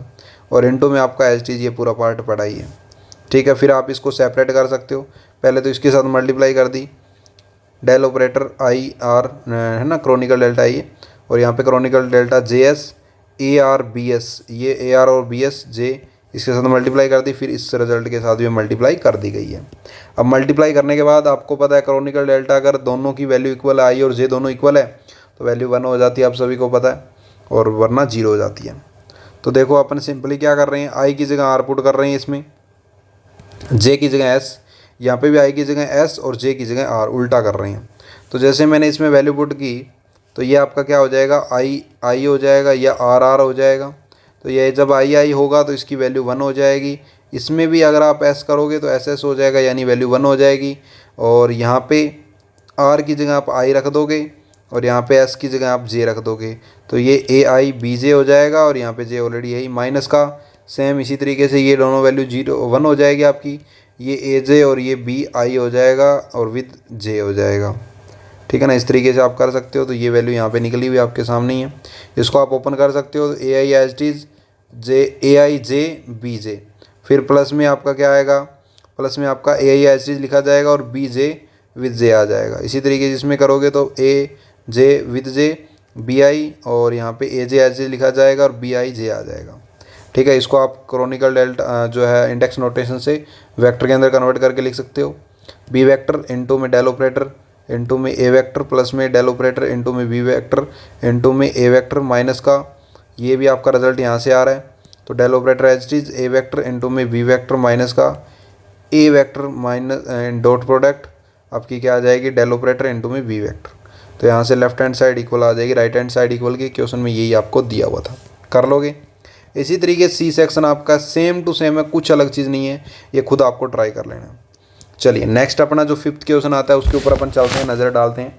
Q इज इक्वल टू डब्लू, या आप इसको ओमेगा भी बोल सकते हो, डब्लू इंटू में आर वेक्टर, शो दैट आपको बताना है 2W vector is equal to क्या आपका फाई या डेल ऑपरेटर इंटू में Q vector using the index notation where vector is a constant vector. जब आपका इंडेक्स नोटेशन क्या है, कॉन्स्टेंट है तब। तो देखो index notation in right hand side part अपन ने ले लिया। राइट हैंड साइड जब अपन पार्ट लेंगे तो क्या है, उसके अंदर डेल ऑपरेटर इनटू में क्यू वेक्टर है, और del operator into q vector की वैल्यू क्या होती है, एप्सिलॉन आई जे के क्यू के विद जे वेक्टर, ठीक है ना। तो यहाँ से क्यू इज इक्वल टू आपका क्या आया, क्यू इज इक्वल टू आपका आया डब्लू इंटू में आर वेक्टर, डब्लू इंटू में आर वेक्टर, जो कि आपको क्वेश्चन में ऑलरेडी गिवन है। तो देखो यहाँ पे वैल्यू आपको क्या क्या वैल्यू पता होनी चाहिए। क्यू के की वैल्यू क्या आएगी, epsilon K R S W are are s, ठीक है। Put this value in equation first के अंदर अपन वैल्यू पुट कर देंगे। इक्वेशन फर्स्ट में आपको क्यू के भी चाहिए और आपको एप्सिलॉन आई जे के भी चाहिए, सारी वैल्यू अपन पुट कर देंगे। तो यहाँ पे क्या है आपका डेल ऑपरेटर इनटू में Q vector is equal to epsilon I J K epsilon K R S, और यहाँ पे क्या आएगा W R and R S into में जे वेक्टर आ जाएगा, विद जे वेक्टर आ जाएगा, ठीक है ना। तो यहाँ से आपका क्या आया, del operator into Q vector is equal to epsilon I J K epsilon K R S W R and R S into में विद जे आ जाएगा, ठीक है ना, क्योंकि ओमेगा आर के आपके कांस्टेंट वेक्टर हैं। तो यहाँ से 9 by epsilon minus delta identity का यूज़ हो जाएगा। तो यहाँ पे अपन इसको ओपन कर सकते हैं ना, इस टर्म को तो ओपन कर ही सकते हैं, ये चीज़ तो आपको ऑलरेडी पता ही है। इस टर्म को आप एप्सिलॉन डेल्टा आइडेंटिटी से ओपन कर सकते हो, यहाँ पे ओपन किया गया है, अंदर मल्टीप्लाई किया गया है। फिर इनको 1 1 बनाने के लिए देखो आर की जगह आई रख देना, एस की जगह जे रख देना। सिंपली इसमें वैल्यू पुट कर दी है, वैल्यू पुट करने के बाद आपको ये रिज़ल्ट मिल जाएगा। ठीक है, किस तरीके से मिलेगा, देखो ये जे और जे की वैल्यू आपकी 1 हो जाती है। मैंने आपको बताया था जैसे अगर मैं डेल आई ले रहा हूँ तो आई की वैल्यू 1 भी हो सकती है, 2 भी हो सकती है, 3 भी हो सकती है।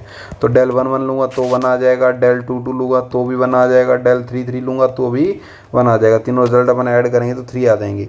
3 ओमेगा आई माइनस ओमेगा आई यानी 2 ओमेगा आई आपका बच गया। इन वेक्टर नोटेशन आप 2W वेक्टर आप लिख सकते हो। सिंपल सी चीज़ है, अच्छे तरीके से आप इसको कवर कर सकते हो। ठीक है, चलिए 6th क्वेश्चन के ऊपर अपन आते हैं। Show that the determinant Aij is equal to epsilon I K AI A1i and A2j and A3k where एप्सिलॉनijk is the permutation symbol, hence otherwise show that determinant A determinant B is equal to determinant of AB। तो देखो सबसे पहले तो आपको क्या करना पड़ेगा, यहाँ पे डिटर्मिनेंट फॉर्म जो है उसको कन्वर्ट करना पड़ेगा। तो यहाँ पे डिटर्मिनेंट फॉर्म क्या आएगी, A vector into B vector into C vector आता है। A vector as it is और B और C की मल्टीप्लाई हो गई, इसको आप सिंप्लीफाई करोगे A1 A2 A3 B1 B2 B3 C1 C2 C3 आ जाएगा। तो यहाँ से A1 आपका क्या आ जाएगा, ये आ जाएगा A1 E1 vector plus A2 E2 vector plus में A3 C3 वेक्टर, और B वेक्टर आपका क्या आ जाएगा B1 E1 वेक्टर प्लस में B2 E2 वेक्टर प्लस में B3 E3 वेक्टर आ जाएगा। इसी तरीके से आपका C3 भी आ जाएगा ना। सिंपल सी चीज़ है। अब देखो तीनों की तीनों वैल्यू आपको पता है, वैल्यू पुट करो और आंसर निकालो। तो यहाँ पे देखो A vector dot product B vector into में C वेक्टर, और B और C की वैल्यू आपको पता ही है क्या होती है, D वेक्टर होती है। क्या होती है अभी, D वेक्टर होती है। ये चीज़ तो आपको ऑलरेडी पता ही है। तो सिंपली आपको ये भी क्वेश्चन कर लेना है, एकदम सिंपल से। ये थोड़ा सा मैं हिंट आपको दे देता हूँ। देखो लेफ्ट हैंड साइड आपने ले लेनी है सिंपल इसी तरीके से जैसे आपने पीछे क्वेश्चन किया था। तो यहाँ पे भी अपन क्या ले लेंगे, लेफ्ट हैंड साइड यहाँ पे ले लेंगे। तो क्या आएगी left hand side of equation first की, इक्वेशन जो फर्स्ट है उसकी लेफ्ट हैंड साइड आपकी आ जाएगी A वेक्टर, और ये आ जाएगा आपका B vector across C vector. तो यहाँ पे B C को आपने D मान लिया और D की वैल्यू आप निकाल लोगे, ये आपकी D की आज जैसे लास्ट क्वेश्चन में अपने किया था ना वही है। तो यहाँ पे AI और D की वैल्यू आपकी ये आ जाएगी पूरी की पूरी, तो ये आपका पूरा रिजल्ट आएगा। अब आपको AI पता ही है, A1i आएगा, BJ आपका क्या आ जाएगा, A2j आ जाएगा, और C के आपका A3k आ जाएगा। तो यहाँ पे सिंपली वैल्यू पुट कर देनी है AI और BJ और CK की जगह।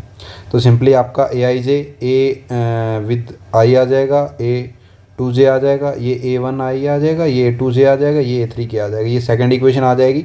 और फर्स्ट और सेकंड इक्वेशन का आपको यूज़ कर लेना है। यहाँ पे फर्स्ट इक्वेशन आपकी क्या थी, फर्स्ट इक्वेशन आपकी यही थी, इक्वल टू ये था। ठीक है ना। तो यहाँ पे ये जो पूरा रिजल्ट है इसको आपने लिख दिया A11 A12 A13 A21 A22 A23 A31 A32 A33। तो यहाँ से आपका AIJ का जो है मोड, ठीक है ना, मैग्नीट्यूड, वो क्या आ जाएगा एप्सिलॉन IJ के A1i A2j एंड A3k। तो यहाँ से आप डिटरमिनेंट अब निकालोगे, ये रिजल्ट आपका आ गया। डिटरमिनेंट आप निकालोगे, determinant of A determinant of B is equal to determinant of AB। तो यहाँ पे डिटरमिनेंट ऑफ A की वैल्यू आपके पास है, डिटरमिनेंट ऑफ B की वैल्यू भी आपके पास आ जाएगी। उन दोनों को आप मल्टीप्लाई कर दोगे, ये डिटरमिनेंट ऑफ B की वैल्यू आपने ले ली यहाँ पे, क्योंकि यहाँ पे तो दे दिया आपने IJ के, तो यहाँ पे आप IRS ले लेना। फिर इन दोनों की आप मल्टीप्लाई करोगे, मल्टीप्लाई आपको यहाँ पे पता ही क्या लगेगी, epsilon minus delta identity property use होगी। तो इसको आप सिंपली ओपन कर ही सकते हो। इनटू में ये सारी की सारी वैल्यू ऑलरेडी आपको दे ही रखी है। अब आपको क्या करना पड़ेगा, क्रॉनिकल डेल्टा को 1 बनाने के लिए आप J की जगह R रख दो, या R की जगह J रख दो, K की जगह S रख दो। तो यहाँ पे सिंपली आपने ये रिज़ल्ट रख देने हैं, और रिज़ल्ट रखने के बाद आपकी वैल्यू हो जाएगी चेंज। तो यहाँ पे देखो 2R एंड 3S आ जाएगा, यहाँ पे S की जगह J लिख देना। तो यहाँ से वैल्यू आपकी क्या आएगी, A11 यानी A1i A2j A3k B1i B2j and B3k। ठीक है ना, S की जगह K रख दिया और R की जगह J रख दिया। इसी तरीके से यहाँ पे भी आपने क्या रख दिया, R की जगह K रख दिया और यहाँ पे S की जगह J रख दिया। तो यहाँ पे 1 1 बन जाएगा ना, ये वैल्यू 1 ये भी वैल्यू 1। फिर इन दोनों में से आपने इतना पार्ट कॉमन ले लिया, ले सकते हो, इतना पार्ट सेम है इसलिए कॉमन आपका बचा क्या, ये वाली पॉइंट बचा और ये वाले पॉइंट बचे इतने। ठीक है ना, इसके अंदर भी आप वैल्यू यूज़ कर सकते हो भाई। ये आपका क्या एक तरीके से क्रॉनिकल डेल्टा के अंदर उसके अंदर कन्वर्ट हो जाएगा अपना एप्सिलॉन माइनस डेल्टा प्रॉपर्टी, तो आपके माइंड में है ही। तो यहाँ से आपका क्या आ जाएगा, एप्सिलॉन IJ के B2j and B3k B2j and B3k ये आपका रिज़ल्ट यहाँ पे आएगा, ठीक है ना। तो इसको आप इस तरीके से बोल सकते हो, क्योंकि ये रिज़ल्ट आपका क्या होता है, यही होता है पूरा का पूरा। तो यहाँ से ये रिज़ल्ट आपका ओपन होगा ना, तब ये रिज़ल्ट निकल के आता है, तो इसलिए अपन ये वैल्यू बोल सकते हैं। तो ये आपका पूरा का पूरा रिज़ल्ट यहाँ पे निकल के आता है, जिसको आप एप्सिलॉन आई जे के AB1i and AB2j and AB3k, यही आपका क्या आ गया, डिटरमिनेंट AB आ गया। तो इस तरीके से आपका ये रिज़ल्ट आ जाता है ना। एकदम सिंपल सा क्वेश्चन, ईजी से क्वेश्चन है सारे के सारे, थोड़ा सा माइंड का आपको यूज़ करना है, अच्छे तरीके से सारे के सारे क्वेश्चन आप कर सकते हो। 7th क्वेश्चन देखिए, इसमें जो आपका 5th और 6th क्वेश्चन है काफ़ी ज़्यादा इंपॉर्टेंट है भाई। ये भी क्वेश्चन आपका काफ़ी ज़्यादा इंपॉर्टेंट है, और ये 2 ओमेगा वाला जो अपने निकाला है ये भी काफ़ी ज़्यादा इंपॉर्टेंट है भाई, ठीक है ना। ये क्वेश्चन बाकी सारे इंपॉर्टेंट है, अपन सारे कर रहे हैं, कोई छोड़ नहीं रहे हैं, सब क्वेश्चन अपन 1 बाय 1 सारे डिटेल में करते जा रहे हैं। फिर भी आपका कोई डाउट हो, कुछ भी क्वेरी हो तो आप बोल देना, नो प्रॉब्लम, आपके लिए अवेलेबल है। नोट्स आप एप्लीकेशन के अंदर आपको मिल ही जाएंगे। देखिए next question, p i is equal to, या रो आई है, ये क्या दे रखा आपको, epsilon I J K F K with J where F K is equal to F K y1 y2 y3 show that आपको P I I is equal to 0 prove करके दिखाना है। तो देखो जब आप जीरो की बात हो ना, तब आपको क्या कर देना होता है, जो परमुटेशन सिंबल होते हैं ना उनको हाफ ऑफ कर देना होता है। ये आपको माइंड में रख लेना है, ये एक चीज़ मैं आपको बोल रहा हूँ भी, जब आपको पी आई आई बोले तो इक्वल टू 0, यानी किसी वैल्यू को आपको 0 इक्वल पुट करके दिखाना है ना, तब आपको क्या कर देना है, जो परमुटेशन सिंबल होते हैं ना उनको हाफ ऑफ में कन्वर्ट कर देना होता है। हाफ ऑफ में जब आप कन्वर्ट कर देते हो तो आपकी वैल्यू 0 डिटरमिनेंट निकल के आ जाता है ना। तो इस तरीके से आप इसको कर सकते हो। देखो यहाँ पे क्या आएगा, पी आई आई आपका क्या आ जाएगा, पी आई आपका क्या आ जाएगा, epsilon I J K F के जे आ जाएगा, विथ आई आ जाएगा। तो यहाँ से अगर मैं इस आई को अंदर करूँ तो इस तरीके से लिख सकता हूँ, epsilon I J K F के एंड जे आई। तो यहाँ से आपका पी आई विद आई क्या आएगा, 1/2 epsilon I J K F के जे आई आ जाएगा, 1/2 आई जे के एंड एफ के एंड जे आई आ जाएगा, नो प्रॉब्लम। अब आई को जे में चेंज आप कर सकते हो, आई को जे में चेंज जब आप करोगे तो ये रिज़ल्ट आपका निकल के आएगा, जे आई के एफ के आई जे प्लस में 1/2 epsilon I J K F के एंड जे आई। तो 1/2 एप्सिलॉन जे आई के एफ के जे आई and 1/2 epsilon I J K F के जे आई आ जाएगा रिज़ल्ट। तो यहाँ से ये रिज़ल्ट है, स्क्यूज मेट्रिक की बात हो रही है तो यहाँ पे -1/2 एप्सिलॉन आई जे के में कन्वर्ट कर देंगे इसको अपन, ये एच चीज़ है ही और ये भी आपका एच चीज़ है, ये दोनों सेम है, साइन चेंज है यानी अपोजिट है, तो वैल्यू आपकी पी आई आई की कितनी आ जाएगी, 0 आ जाएगी भाई, है ना। एकदम सिंपल सा। चलो next, using the index notation verify the flowing vector. Simple सा क्वेश्चन है, जैसे अपन ने अभी 4th क्वेश्चन किया था ना, आपको पता है ना 4th क्वेश्चन कैसे किया था, सेम टू सेम वैसे ही क्वेश्चन है। ये 4th क्वेश्चन के 3 पार्ट अपन ने किए थे, सेम टू सेम आपको del operator A F vector दे रखा है और ये इसके इक्वल प्रूव करके आपको दिखाना है। तो यहाँ पे आप लेफ्ट हैंड साइड लेके चलो ये वाली, और इस पूरे रिजल्ट को आप डी मान लो। डी बोले तो आप जो ग्रेडियंट वाला था ना, ग्रेडियंट आपने पढ़ा था उसी तरीके से, तो ये आपका क्या आ जाएगा result, del operator epsilon I J के डी के जे आ जाएगा। और यहाँ पे ए एफ के की वैल्यू आपको निकालनी पड़ेगी, एफ के की वैल्यू आपने निकाली हुई है, इसमें वैल्यू पुट करके आंसर निकाल देना है। तो देखो यहाँ से देखो डेल ऑपरेटर ए एफ, तो यहाँ पे क्या आ जाएगा, epsilon I J K A F K with जे। तो एप्सिलॉन आई जे के एज इट इज़ आ गया, इसको आपने ओपन कर दिया, इस तरीके से ओपन कर सकते हो। फिर आपने इस एप्सिलॉन आई जे को अलग अलग मल्टीप्लाई कर दिया इनके साथ, अलग अलग मल्टीप्लाई करने के बाद आप ध्यान से देखोगे तो ये epsilon I J K A J F के आ जाएगा, ये ए इसमें से बाहर ले लिया, epsilon I J K F के जे आ जाएगा। तो इसको आप सिंपली लिखोगे तब एज इट इज़ वही आंसर निकल के आ जाएगा। इसी तरीके से इसका बी पार्ट है, डेल ऑपरेटर इनटू में डेल ऑपरेटर ए दे रखा आपको, सिंपल सी चीज़ है, ये तो 2 स्टेप में हो जाएगा, आपको पता ही है। कर्ल ग्रेडियंट ए में इसको कन्वर्ट करना है, तो ये देखो del operator into d vector, d vector को आप डेल ऑपरेटर ए लिख सकते हो, जिसकी वैल्यू ये होती है, आप सभी को पता ही है। तो D vector is equal to del operator A आ जाएगा, तो यहाँ से डी के इज इक्वल टू ए के आ जाएगा। ये वैल्यू आपको इस इक्वेशन में पुट कर देनी है, जो फर्स्ट है उसमें वैल्यू पुट कर देनी है डी के की जगह। तो यहाँ पे अपने ये एच चीज़ आ गया, डी के की जगह ए के जे पुट कर दिया, इसको आगे ओपन कर दिया। आपको पता है ये वैल्यू 0 के इक्वल प्रूव करके दिखानी है आपको, तो उसको हाफ हाफ में कन्वर्ट कर दो, जो आपका परमुटेशन सिंबल होता है उसको हाफ हाफ में कन्वर्ट करना होता है। तो यहाँ से इसको परमुटेशन को हाफ हाफ में कन्वर्ट कर दिया, स्क्यूज मेट्रिक की बात हो रही है तो इनकी वैल्यू को आप चेंज कर सकते हो। तो चेंज कर दिया आपने यहाँ पे, अब आप वापस आई जे के अंदर वैल्यू पुट करोगे तो यहाँ पे माइनस अगेन आ जाएगा। तो माइनस आने के बाद ये वैल्यू आपकी 0 यानी माइनस प्लस 0 हो जाएगा। इसी तरीके से आपका ये सी वाला पार्ट है, ये खुद ट्राई करोगे भाई।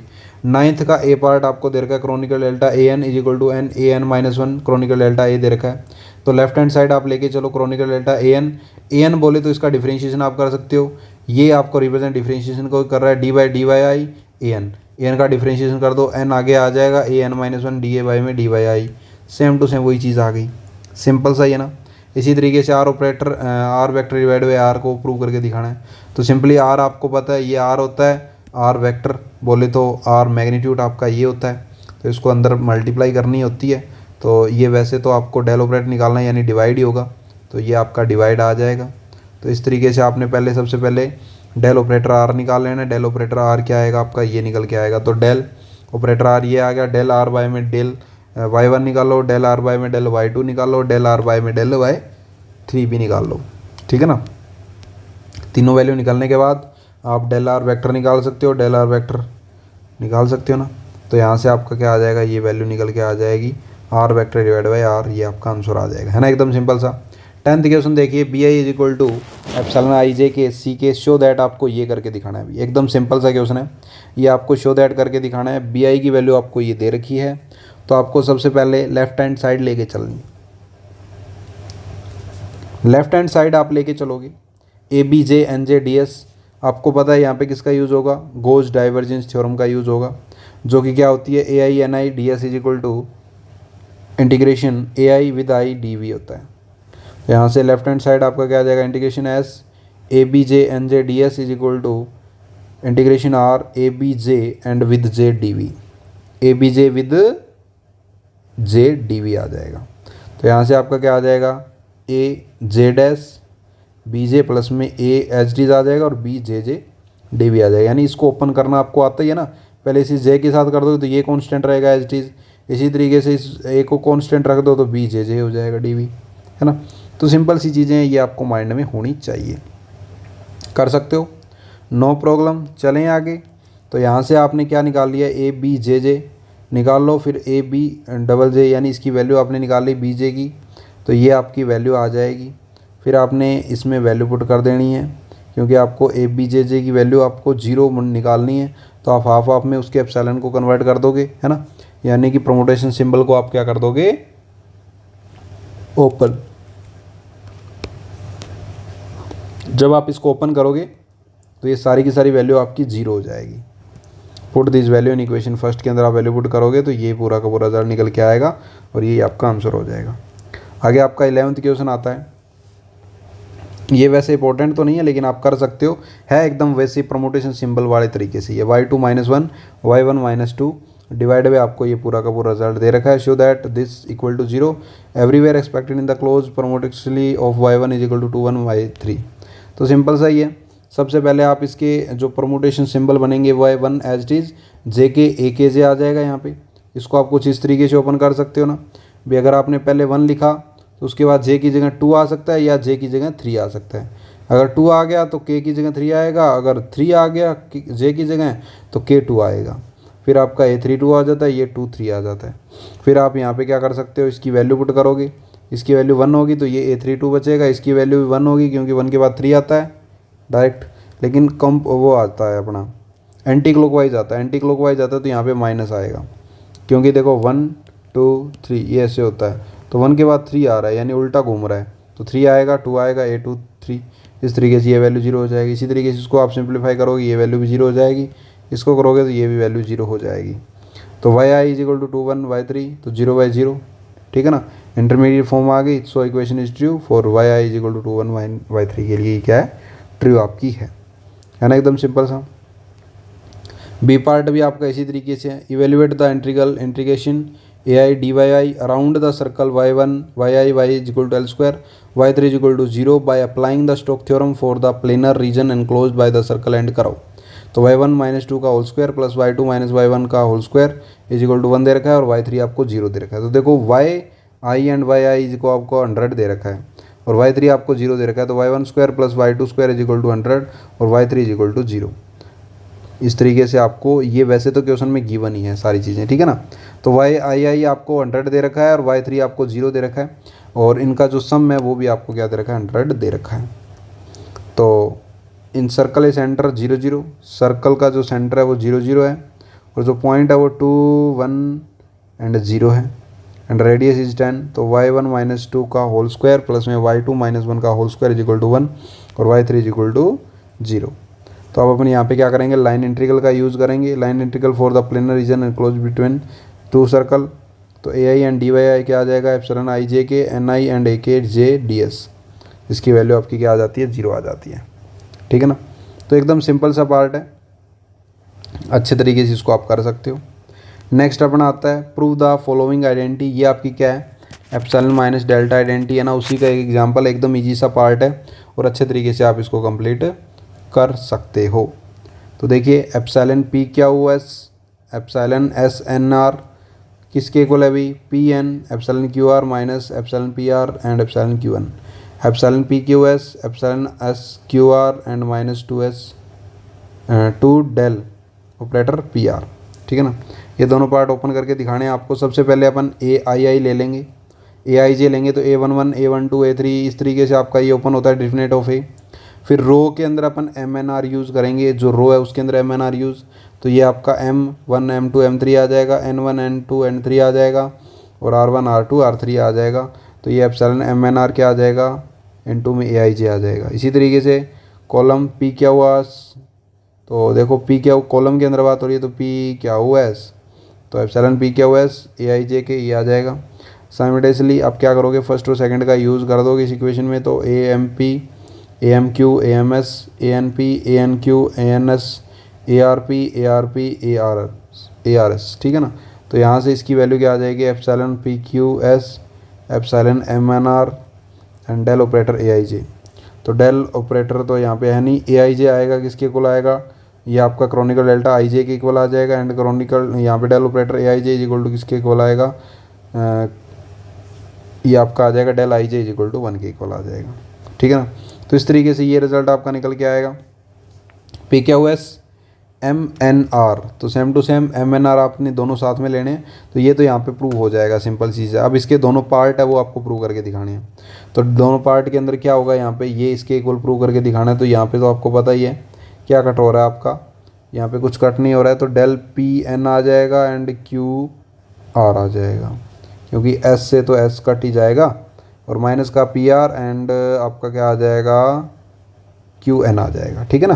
Put M is equal to S, M की जगह आप एस पुट कर दो, क्योंकि यहाँ पे क्या यूज़ हो रहा है, एम यूज़ हो रहा है, तो यहाँ पे क्या आ जाएगा आपका एम आ जाएगा, एस की जगह एम की जगह एस आ जाएगा। तो यहाँ पे एम की जगह एस आ गया, यहाँ पे भी एस, यहाँ पे भी एस आ गया। अब इसको आगे सिंप्लीफाई करना है, सिंप्लीफाई आप कर ही सकते हो ना, ये इसको इसके साथ मल्टीप्लाई कर दिया, फिर आपका ये एच डी ये इसकी इसके साथ मल्टीप्लाई करके रख दिया, ये इसकी इसके साथ मल्टीप्लाई करके लिख दिया। इसको आगे सिंप्लीफाई करना आपको आता ही है, डेल ऑपरेटर वाला सिस्टम भी आपको पता ही है, क्रॉनिकल डेल्टा भी आपको पता ही है, जस्ट इसमें वैल्यू पुट करनी है और यहाँ से आपका आंसर आ जाएगा 3 del N Q and S R P. ठीक है। इसी तरीके से आपका आता है B part, same to same उसी वे से आपका बी पार्ट हो जाएगा। ठीक है ना। इजी सा क्वेश्चन है। 13th क्वेश्चन पे अपन आते हैं, if F I is equal to epsilon I J K A J B K is equal to A I is equal to epsilon I J K C K J when B I and C I are field function and C I is continuous derivative in a region, prove that F I is equal to C I K B के and minus सी के आई and B के इन a reason are.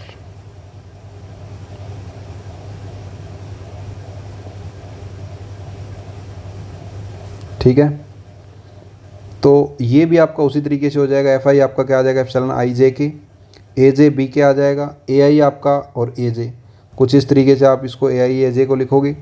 Put this value in equation first के अंदर आप value put कर दोगे, ए जे और B के की जगह वैल्यू यहाँ पे जस्ट पुट की गई है और इसको आपको एप्सिलॉन माइनस डेल आइडेंटिटी से लिखना पड़ेगा, फिर आप लिख ही सकते हो। इसको सिंप्लीफाई करोगे ये आपका आंसर आ जाएगा। सारे क्वेश्चन एक जैसे हैं, जितने भी क्वेश्चन मैं बता रहा हूँ ना, सारे के सारे क्वेश्चन इंपॉर्टेंट अच्छे से कवर कर लेना और सारे के सारे क्वेश्चन एक ही जैसे हैं, सेम टू सेम है।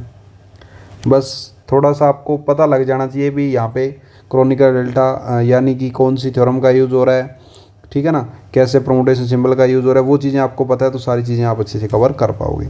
इसी तरीके से आपका 14th क्वेश्चन देखिए, show that volume V enclosed by the surface S में B given S A V is equal to 1/6 integration S Kronecker del या del operator X vector into में X vector into में N operator D S, where X vector is the position vector and N vector is the unit normal to the surface. तो सारी चीज़ें आपको पता ही है। राइट हैंड साइड आप लेके चलो ये वाली, तो इन इंडेक्स नोटेशन के अंदर कुछ इस तरीके से आप लिखोगे, गोज डाइवर्जेंस थ्योरम का यूज़ होगा यहाँ पे 1/6 एक्स आई इंटू में जे आपका जे विद जे डी वी आ जाएगा, ठीक है ना। तो यहाँ पे जे को अंदर मल्टीप्लाई करोगे तो I J I H D's X I H D's X I J, तो यहाँ पे X I J and X I और ये क्या आ जाएगा जे डी वी आ जाएगा 1/6 और ये 2 एच डीज बढ़ाइए, ठीक है ना। 2 बाहर आ गया आपका, तो ये 1/3 इसको कट करेंगे तो 2 आ जाएगा आपका। 2 आने के बाद 1/3 आ जाएगा और ये R X I J X I plus में X I J X I D V आ जाएगा।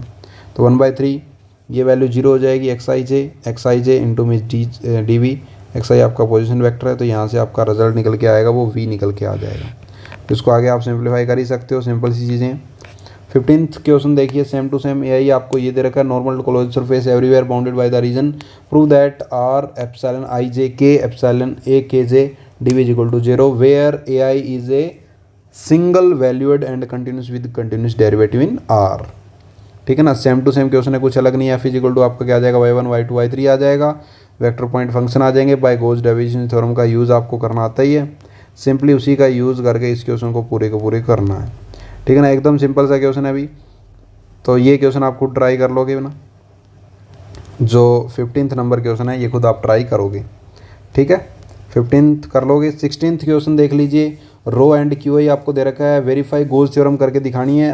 आगे ने बोल ही दिया, क्या बोल दिया अगले ने बोल दिया verify goes theorem, goes divergence theorem का यूज़ होगा।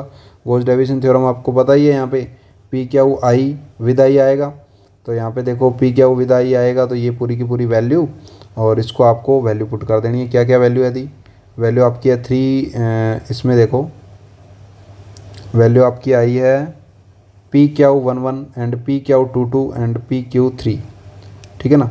तो यहाँ से आपका क्या आया 3y2 y3 इंटू में 4y1 माइनस का 3y2 स्क्वायर y3 इंटू में 2 माइनस 3y2 y3 का स्क्वायर इंटू में 3 इंटू में dv। तो ये आपका कितना आ जाएगा, इसको अंदर मल्टीप्लाई करोगे तो ये 12 हो जाएगा ना, 12 y1 y2 y3 हो जाएगा पूरा का पूरा।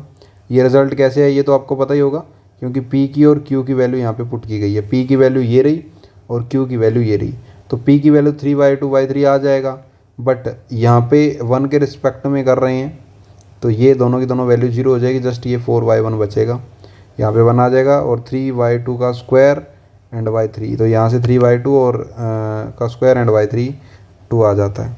इस तरीके से इसको आप सिंप्लीफाई करोगे, आगे इसको अंदर मल्टीप्लाई करोगे तो ये रिजल्ट निकल के आएगा y2 आपका 0 हो जाएगा, क्योंकि ये दोनों 12 और ये दोनों भी 12, ये 12 ही है तो 0 आ जाएगा answer. Now surface integral, surface integral के लिए आपका नेगेटिव है, if Y I is equal to 0, अगर y1 आपका 0 है तो सरफेस इंटीग्रल आपका यानी एन आई आपका 0 है, अगर वाई आई आपका 1 है तो एन आई आपका पॉजिटिव है। तो अब अपन क्या करेंगे, इसका यूज़ करेंगे पैरेलल के अंदर सारी वैल्यू निकालने के लिए। तो सबसे पहले अपन ये पूरा का पूरा आप बना सकते हो, रेक्टेंगल आपने बना लिया, ठीक है, इस तरीके से बनाओगे और इसके अंदर सारे जितने प्लेन हैं उन सभी की आप वैल्यू निकालोगे सरफेस एरिया के अंदर। तो देखो इसके अंदर एक तो ऊपर वाला हो गया, एक नीचे वाला हो गया, एक ये बड़ा हो गया, एक ये बड़ा, एक ये बड़ा और एक जो फ्रंट में होगा वो बड़ा, तो 6 होंगे टोटल। तो यहाँ पे 1 बाय 1 सारे 1 2 बता देता हूँ मैं, बाकी आप सारी करे लोगे। इसको बात करें तो LPNB, तो इसके अंदर कौन कौन से लाइन्स आपकी टच हो रही है, कौन कौन से कोऑर्डिनेट। तो देखो एक तो आपका है ये y1 से टच, एक तो आपका ये y1 से टच और एक आपका है ये y2 से टच। तो y2 के तो पैरेलल है और यहाँ पे y1 के है, टच हुआ है y1 के, यहाँ पे y1 के टच हुआ है, तो ये y2 और y1 के टच है भाई, ठीक है ना। और यहाँ पे जो y3 होगा ये आप y3 ले लो, ये y3 आपका 1 हो जाएगा, ni आपका e3 आ जाएगा, ds आपका dy1 dy2 dy3 आ जाएगा। सारी की सारी वैल्यू पुट कर देनी है p q i and ni ds। तो रो आपका क्या आ जाएगा 3y2 y3 आ जाएगा और ये एच डीज आपका आ जाएगा, इनटू में ये भी आ जाएगा। तो 3 इंटीग्रेशन एस y2 y3 का square dy1 dy2 is equal to -3 और यहाँ पे y2 y3 का स्क्वायर dy1 dy2, तो माइनस का 3 0 से 1 0 से यहाँ पे 1 आ जाएगा, dy2 dy1 dy2। तो यहाँ से रिजल्ट आपका कितना निकल के आएगा, -3/2 निकल के आएगा। इसी तरीके से आपको CMO लेना है भाई, CMOA ये वाला ले लेना है। तो ये नीचे नीचे है, तो ये किस किस से टच हो रहा है, ये y2 और y3 से टच हो रहा है, ठीक है ना। CMOA है क्या, CMOA। तो ये आपका ये आप यहाँ पे 1 ले लो चाहे। तो ये किस किस से टच हो रहा है, y1 और y2 से टच हो रहा है। तो यहाँ से आपका y3 0 हो जाएगा और ni आपका -3 आ जाएगा। ds आपका dy1 dy2 है ही, सारी की सारी वैल्यू पुट कर दी, इसका आंसर भी 0 आएगा। क्यों, क्योंकि यहाँ पे y3 की वैल्यू 0 है और यहाँ पे y3 है ना, इसमें वैल्यू 0 पुट करोगे सारी वैल्यू 0 आ जाएगी। इसी तरीके से PMAN आ जाएगा जो कि -3/2 आ जाएगा। इसी तरीके से ये भी आपका आ जाएगा 0 और इसी तरीके से आपका ये भी 3 आएगा और इसी की तरीके से ये भी आपका कितना आ जाएगा अभी, 0 आ जाएगा। ये सारी की सारी वैल्यू इसमें पुट कर देंगे, आंसर 0 आ जाएगा। ठीक है, एकदम सिंपल सा क्वेश्चन है, कर सकते हो। सेम टू सेम आपका ये भी है, 0 2y2 -2y3 दे दिया। वेरीफाई स्टोक थ्योरम करनी है। स्टोक थ्योरम के बारे में आपको पता है, तो triangle ABC is equal to surface of triangle ABC आएगा। तो NI एप्सिलॉन IJ के Q KJ DS सरफेस आएगा। ये आपको मैंने ऑलरेडी बता दिया था, इसको आप ओपन करोगे। फिर यहाँ पे देखो एप्सिलॉन IJ के Q32 यानी कि Q3 का हो रहा है 2 के रिस्पेक्ट में, यानी y2 के रिस्पेक्ट में हो रहा है। और Q3 आपका कितना दे रखा है, 2y3। तो यहाँ पे वैल्यू आपकी 0 हो जाएगी, यहाँ पे भी आपकी वैल्यू 0, सारी वैल्यू 0 है। तो इस तरीके से आपको यहाँ से रिज़ल्ट निकल के आएगा। तो ये रिज़ल्ट आपका निकल के आ गया। अब आप लेफ़्ट हैंड साइड लेके चलोगे, ये पूरा का पूरा रिज़ल्ट Q1 आपका 0 है। तो ये आपका पूरा का पूरा रिज़ल्ट आपका यहाँ पे आ जाएगा। फिर आप ये फर्स्ट, ये सेकंड, ये थर्ड, यानी अलग अलग कर दिया। ये जो ABC है ना, इसको अलग अलग कर दिया, पहले AB में, फिर BC में, फिर CA में। तो इन सभी का रिज़ल्ट पहले AB surface in line y2 y3 0 dy3 0, इसको सिंप्लीफाई करो, 1 आंसर आएगा। BC in plan in y3 y2 0 और dy2 इज इक्वल टू 0। तो ये रिज़ल्ट निकल के आ जाएगा -1 का। C भी आपका निकल के आ जाएगा -1 + 1 इज इक्वल टू 0। तो ये रिज़ल्ट सेम ही है, सारे के सारी वैल्यू आप उसी इक्वेशन सेकंड में पुट कर दो, आंसर आपका 0 निकल के आ जाएगा। एकदम ईजी से क्वेश्चन है। अच्छा जी, नेक्स्ट क्वेश्चन देखो ये वाला, integration SN cross A vector into में X वेक्टर इनटू में ds is equal to 2a vector v, where v is the volume enclose by surface S and n cap is a unit outward normal vector, x is a positive vector and a vector is a constant vector, है ना। एकदम simple सा ही। तो ये पूरा का पूरा simple सा प्रोसेस है, कर लोगे। ये क्वेश्चन भी काफ़ी ज़्यादा इंपॉर्टेंट है अभी, ये क्वेश्चन काफ़ी ज़्यादा इंपॉर्टेंट है ये क्वेश्चन। इसमें क्या बोला गया है, सरफेस आपको दे दिया, v आपका वॉल्यूम दे दिया, enclose S and n vector, n cap है वो यूनिट आउटवर्ड नॉर्मल वेक्टर दे दिया, x आपका पोजीशन वेक्टर है, a वेक्टर आपका कांस्टेंट वेक्टर है। सिंपल सा आपको यहाँ पे भी left hand side right hand side equal prove करके दिखाना होता है। तो सिंपली अपन ने ये ले लिया, इसको आपने d मान लिया, पूरे को d की वैल्यू आपकी आपने di यहाँ से आपने निकाली है, ये आपका di निकल के आया। इक्वेशन फर्स्ट में आपने ये वैल्यू पुट कर दी, गॉस डाइवर्जेंस थ्योरम का यूज़ किया। ये इसका यूज़ करने के बाद आपको इसके अंदर भी यूज़ करना आपको आता ही है। तो यहाँ पे देखिए क्या हो जाएगा आपका, ये इसको अलग अलग मल्टीप्लाई कर दिया, ये निकल के आएगा। फिर आपने एप्सिलॉन माइनस डेल्टा प्रॉपर्टी का यूज़ करना आपको आता ही है, ये प्रॉपर्टी यहाँ पे यूज़ करी और इसको अलग अलग मल्टीप्लाई किया। फिर यहाँ पे भी वॉल्यूम में आपकी अलग अलग हो जाएगी, यहाँ से वैल्यू निकल के आएगी। तो यहाँ से डेल जो ऑपरेटर PP है दोनों सेम है, तो यहाँ पे वैल्यू 3 हो जाएगी AQ dV और यहाँ से रिजल्ट आपका 2a वेक्टर v आ जाएगा। सिंपल सा ही है ना, एकदम सिंपल से क्वेश्चन सारे सिंपल है, बस आपको कॉपी के अंदर करके देखने हैं। सारे क्वेश्चन एकदम ईजी है। कोई भी आपका डाउट है तो आप मुझे बोल देना। ये देखो b is equal to del operator v, prove that, आपको ये करके दिखाना है, ठीक है ना। तो यहाँ पे भी स्केलर फंक्शन ऑफ कोऑर्डिनेट आपको ये दे रखा है जो आपका है डेल्टा, ठीक है ना, लैम्डा जो है। तो let b is equal to आपने डेल ऑपरेटर v ले लिया, bi आपका क्या आएगा, ये आएगा। तो लेफ्ट हैंड साइड आपने ले ली this and this into this, ठीक है ना, क्योंकि यहाँ पे आपने bi की वैल्यू पुट की है, जस्ट bi की वैल्यू आपकी पूरी की पूरी ये है। तो नाउ गॉस थ्योरम का यूज़ किया, इसको आगे ओपन करना है। ओपन करने के बाद आपका ये रिजल्ट निकल के आता है। अब आपको हाफ ऑफ करके इसको 0 बनाना होता है वैसे तो e is a skew symmetric, then b 1/2 -1/2 property, second part is 0, second part आपका 0 है यहाँ पे। तो यहाँ से आपकी वैल्यू निकल के आ जाएगी right hand side equal to, ठीक है। इसी तरीके से 20th क्वेश्चन देख लीजिए, find angle between surface y1 square plus y2 square plus y3 square is equal to 9, y3 is equal to y1 square plus y2 square minus 3 at a point 2 minus 1 2। Same to same question, आपने यहाँ पे f दे दिया, एक आपने यहाँ पे q ले लिया, ये f मान लिया, ये आपने q मान लिया, फिर आपने यहाँ पे क्या कर देना है, ग्रेडियंट f निकालना है। तो डेल f क्या आ जाएगा आपका, जो क्रोनिकल डेल्टा है यानी कि जो डेल ऑपरेटर है वो आ जाएगा, इनटू में f की वैल्यू आपकी ये है एक बार के लिए, तो ये रिजल्ट निकल के आएगा। उसके पॉइंट आपको दिए हुए हैं 2 -1 2, तो इसमें आपने पॉइंट पुट कर देने हैं, तो आपका ग्रेडियंट ये निकल के आ जाएगा। सेकंड पॉइंट के लिए आपने ये यूज़ करना है, ये यूज़ करोगे और इसके अंदर आपने जो पॉइंट दिए हैं उनका यूज़ करोगे, ये रिजल्ट निकल के आएगा। अब आपको एंगल निकालना है, एंगल क्या होता है, gradient F and gradient five divide by gradient F determinant and gradient five determinant. तो इसके अंदर सारी की सारी वैल्यू पुट करके और इसका आंसर निकालोगे, ये एकदम सिंपल सा क्वेश्चन आप कर पाओगे, ठीक है ना। तो ये सारे इजी क्वेश्चन है, ऐसा नहीं है भी आपसे कोई क्वेश्चन नहीं होगा। ये क्वेश्चन देखो, ये क्वेश्चन मैंने ऑलरेडी लास्ट सेशन में आपको फोर्थ क्वेश्चन करवाया था, एक एग्जाम्पल करवाया था, वही एग्जाम्पल ही है, बस थोड़ा सा इसमें चेंजमेंट है। अभी यहाँ पे एंगल है ना, वो आपको थीटा कुछ इस तरीके से दे दिया।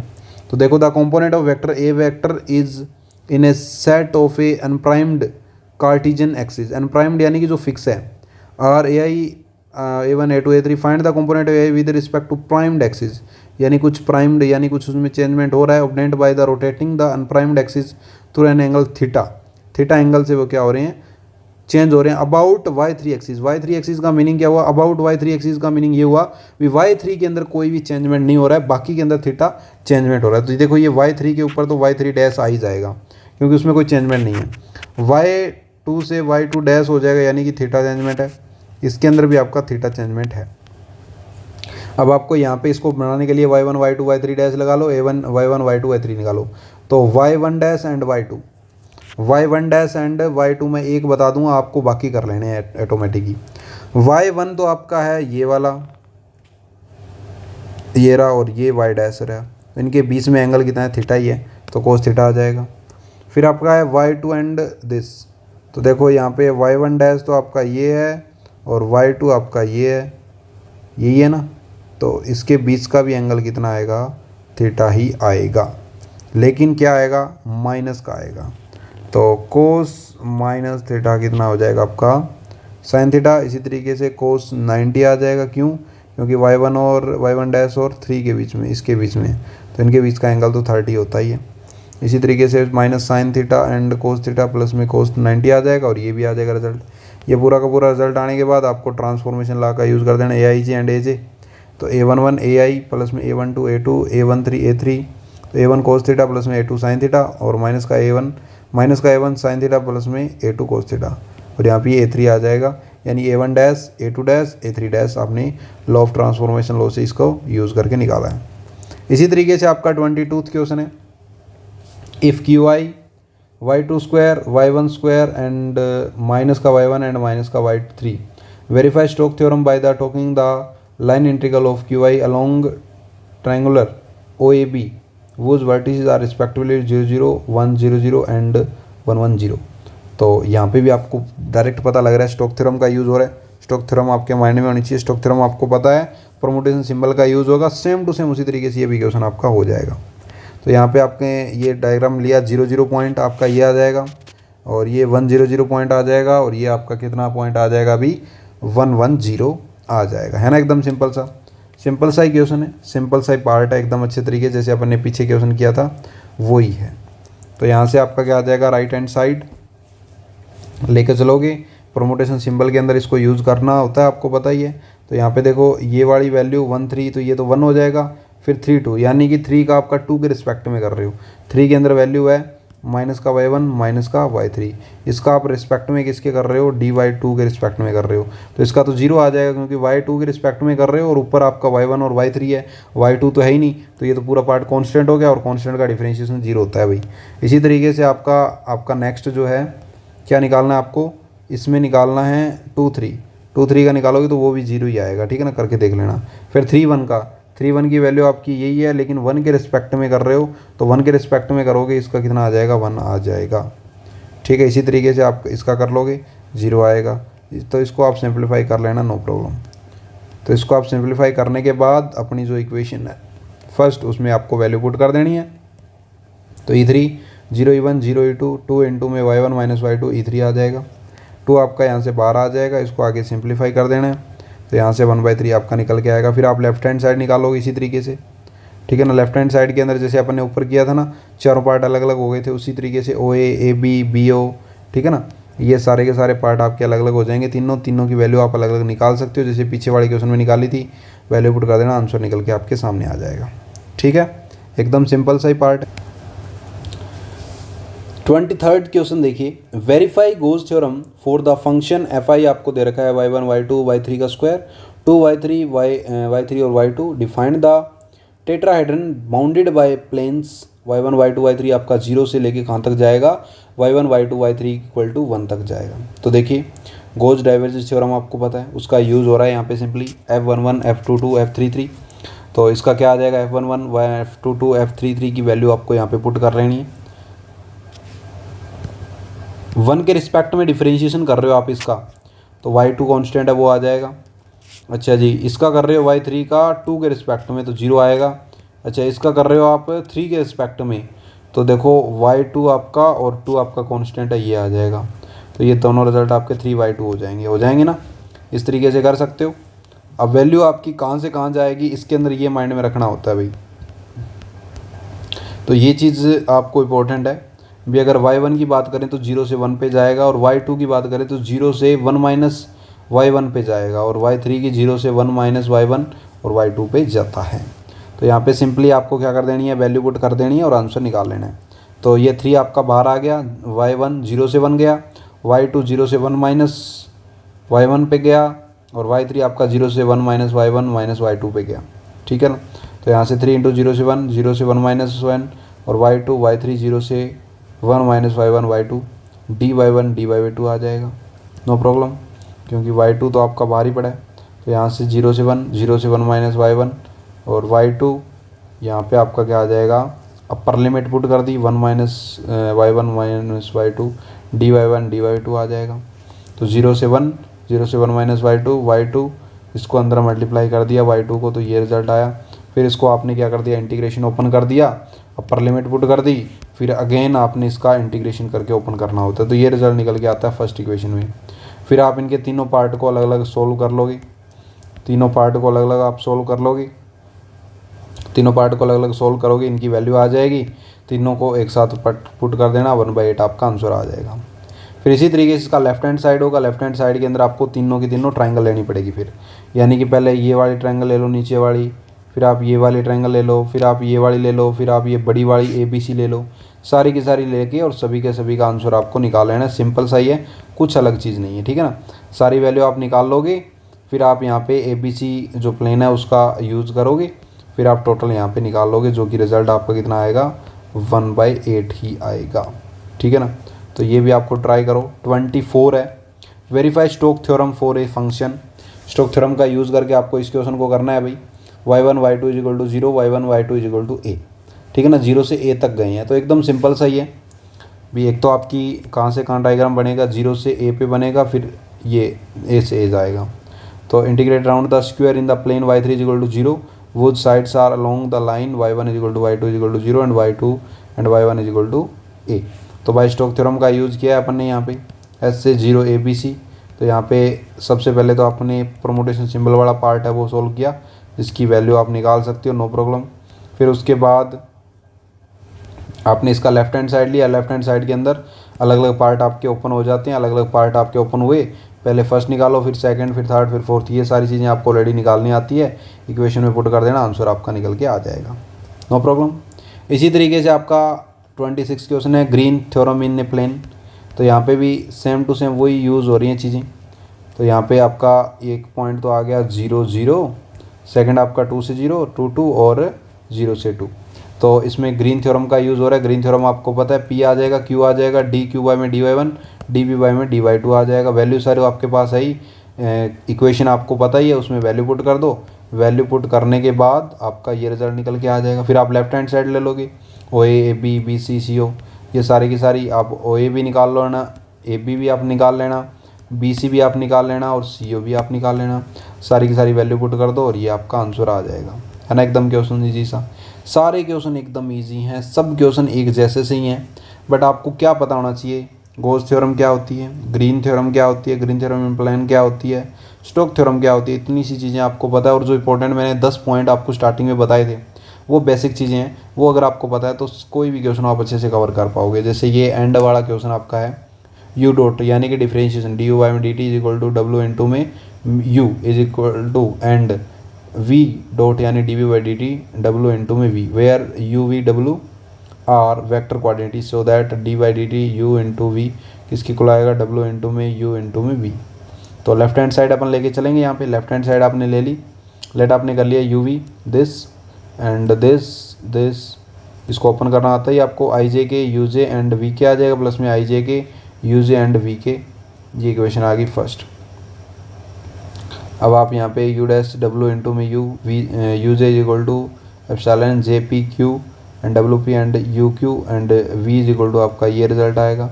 पुट कर देंगे अपन इक्वेशन फर्स्ट में ये वैल्यू पुट कर देंगे, फिर आप रिप्लेस कर दोगे, रिप्लेस करना है के को एन से और जे को के से, इसको रिप्लेस करोगे तो ये रिज़ल्ट आपका निकल के आ जाएगा, नो प्रॉब्लम, ठीक है ना। रिप्लेस करोगे फर्स्ट टर्म को तो लेफ्ट हैंड साइड के अंदर ये रिजल्ट आएगा, एप्सिलॉन माइनस डेल्टा आइडेंटिटी का प्रॉपर्टी का यूज़ करना आपको आता ही है, तो ये रिजल्ट आपका निकल आएगा ओमेगा इंटू में म्यू इंटू में वी, ठीक है ना।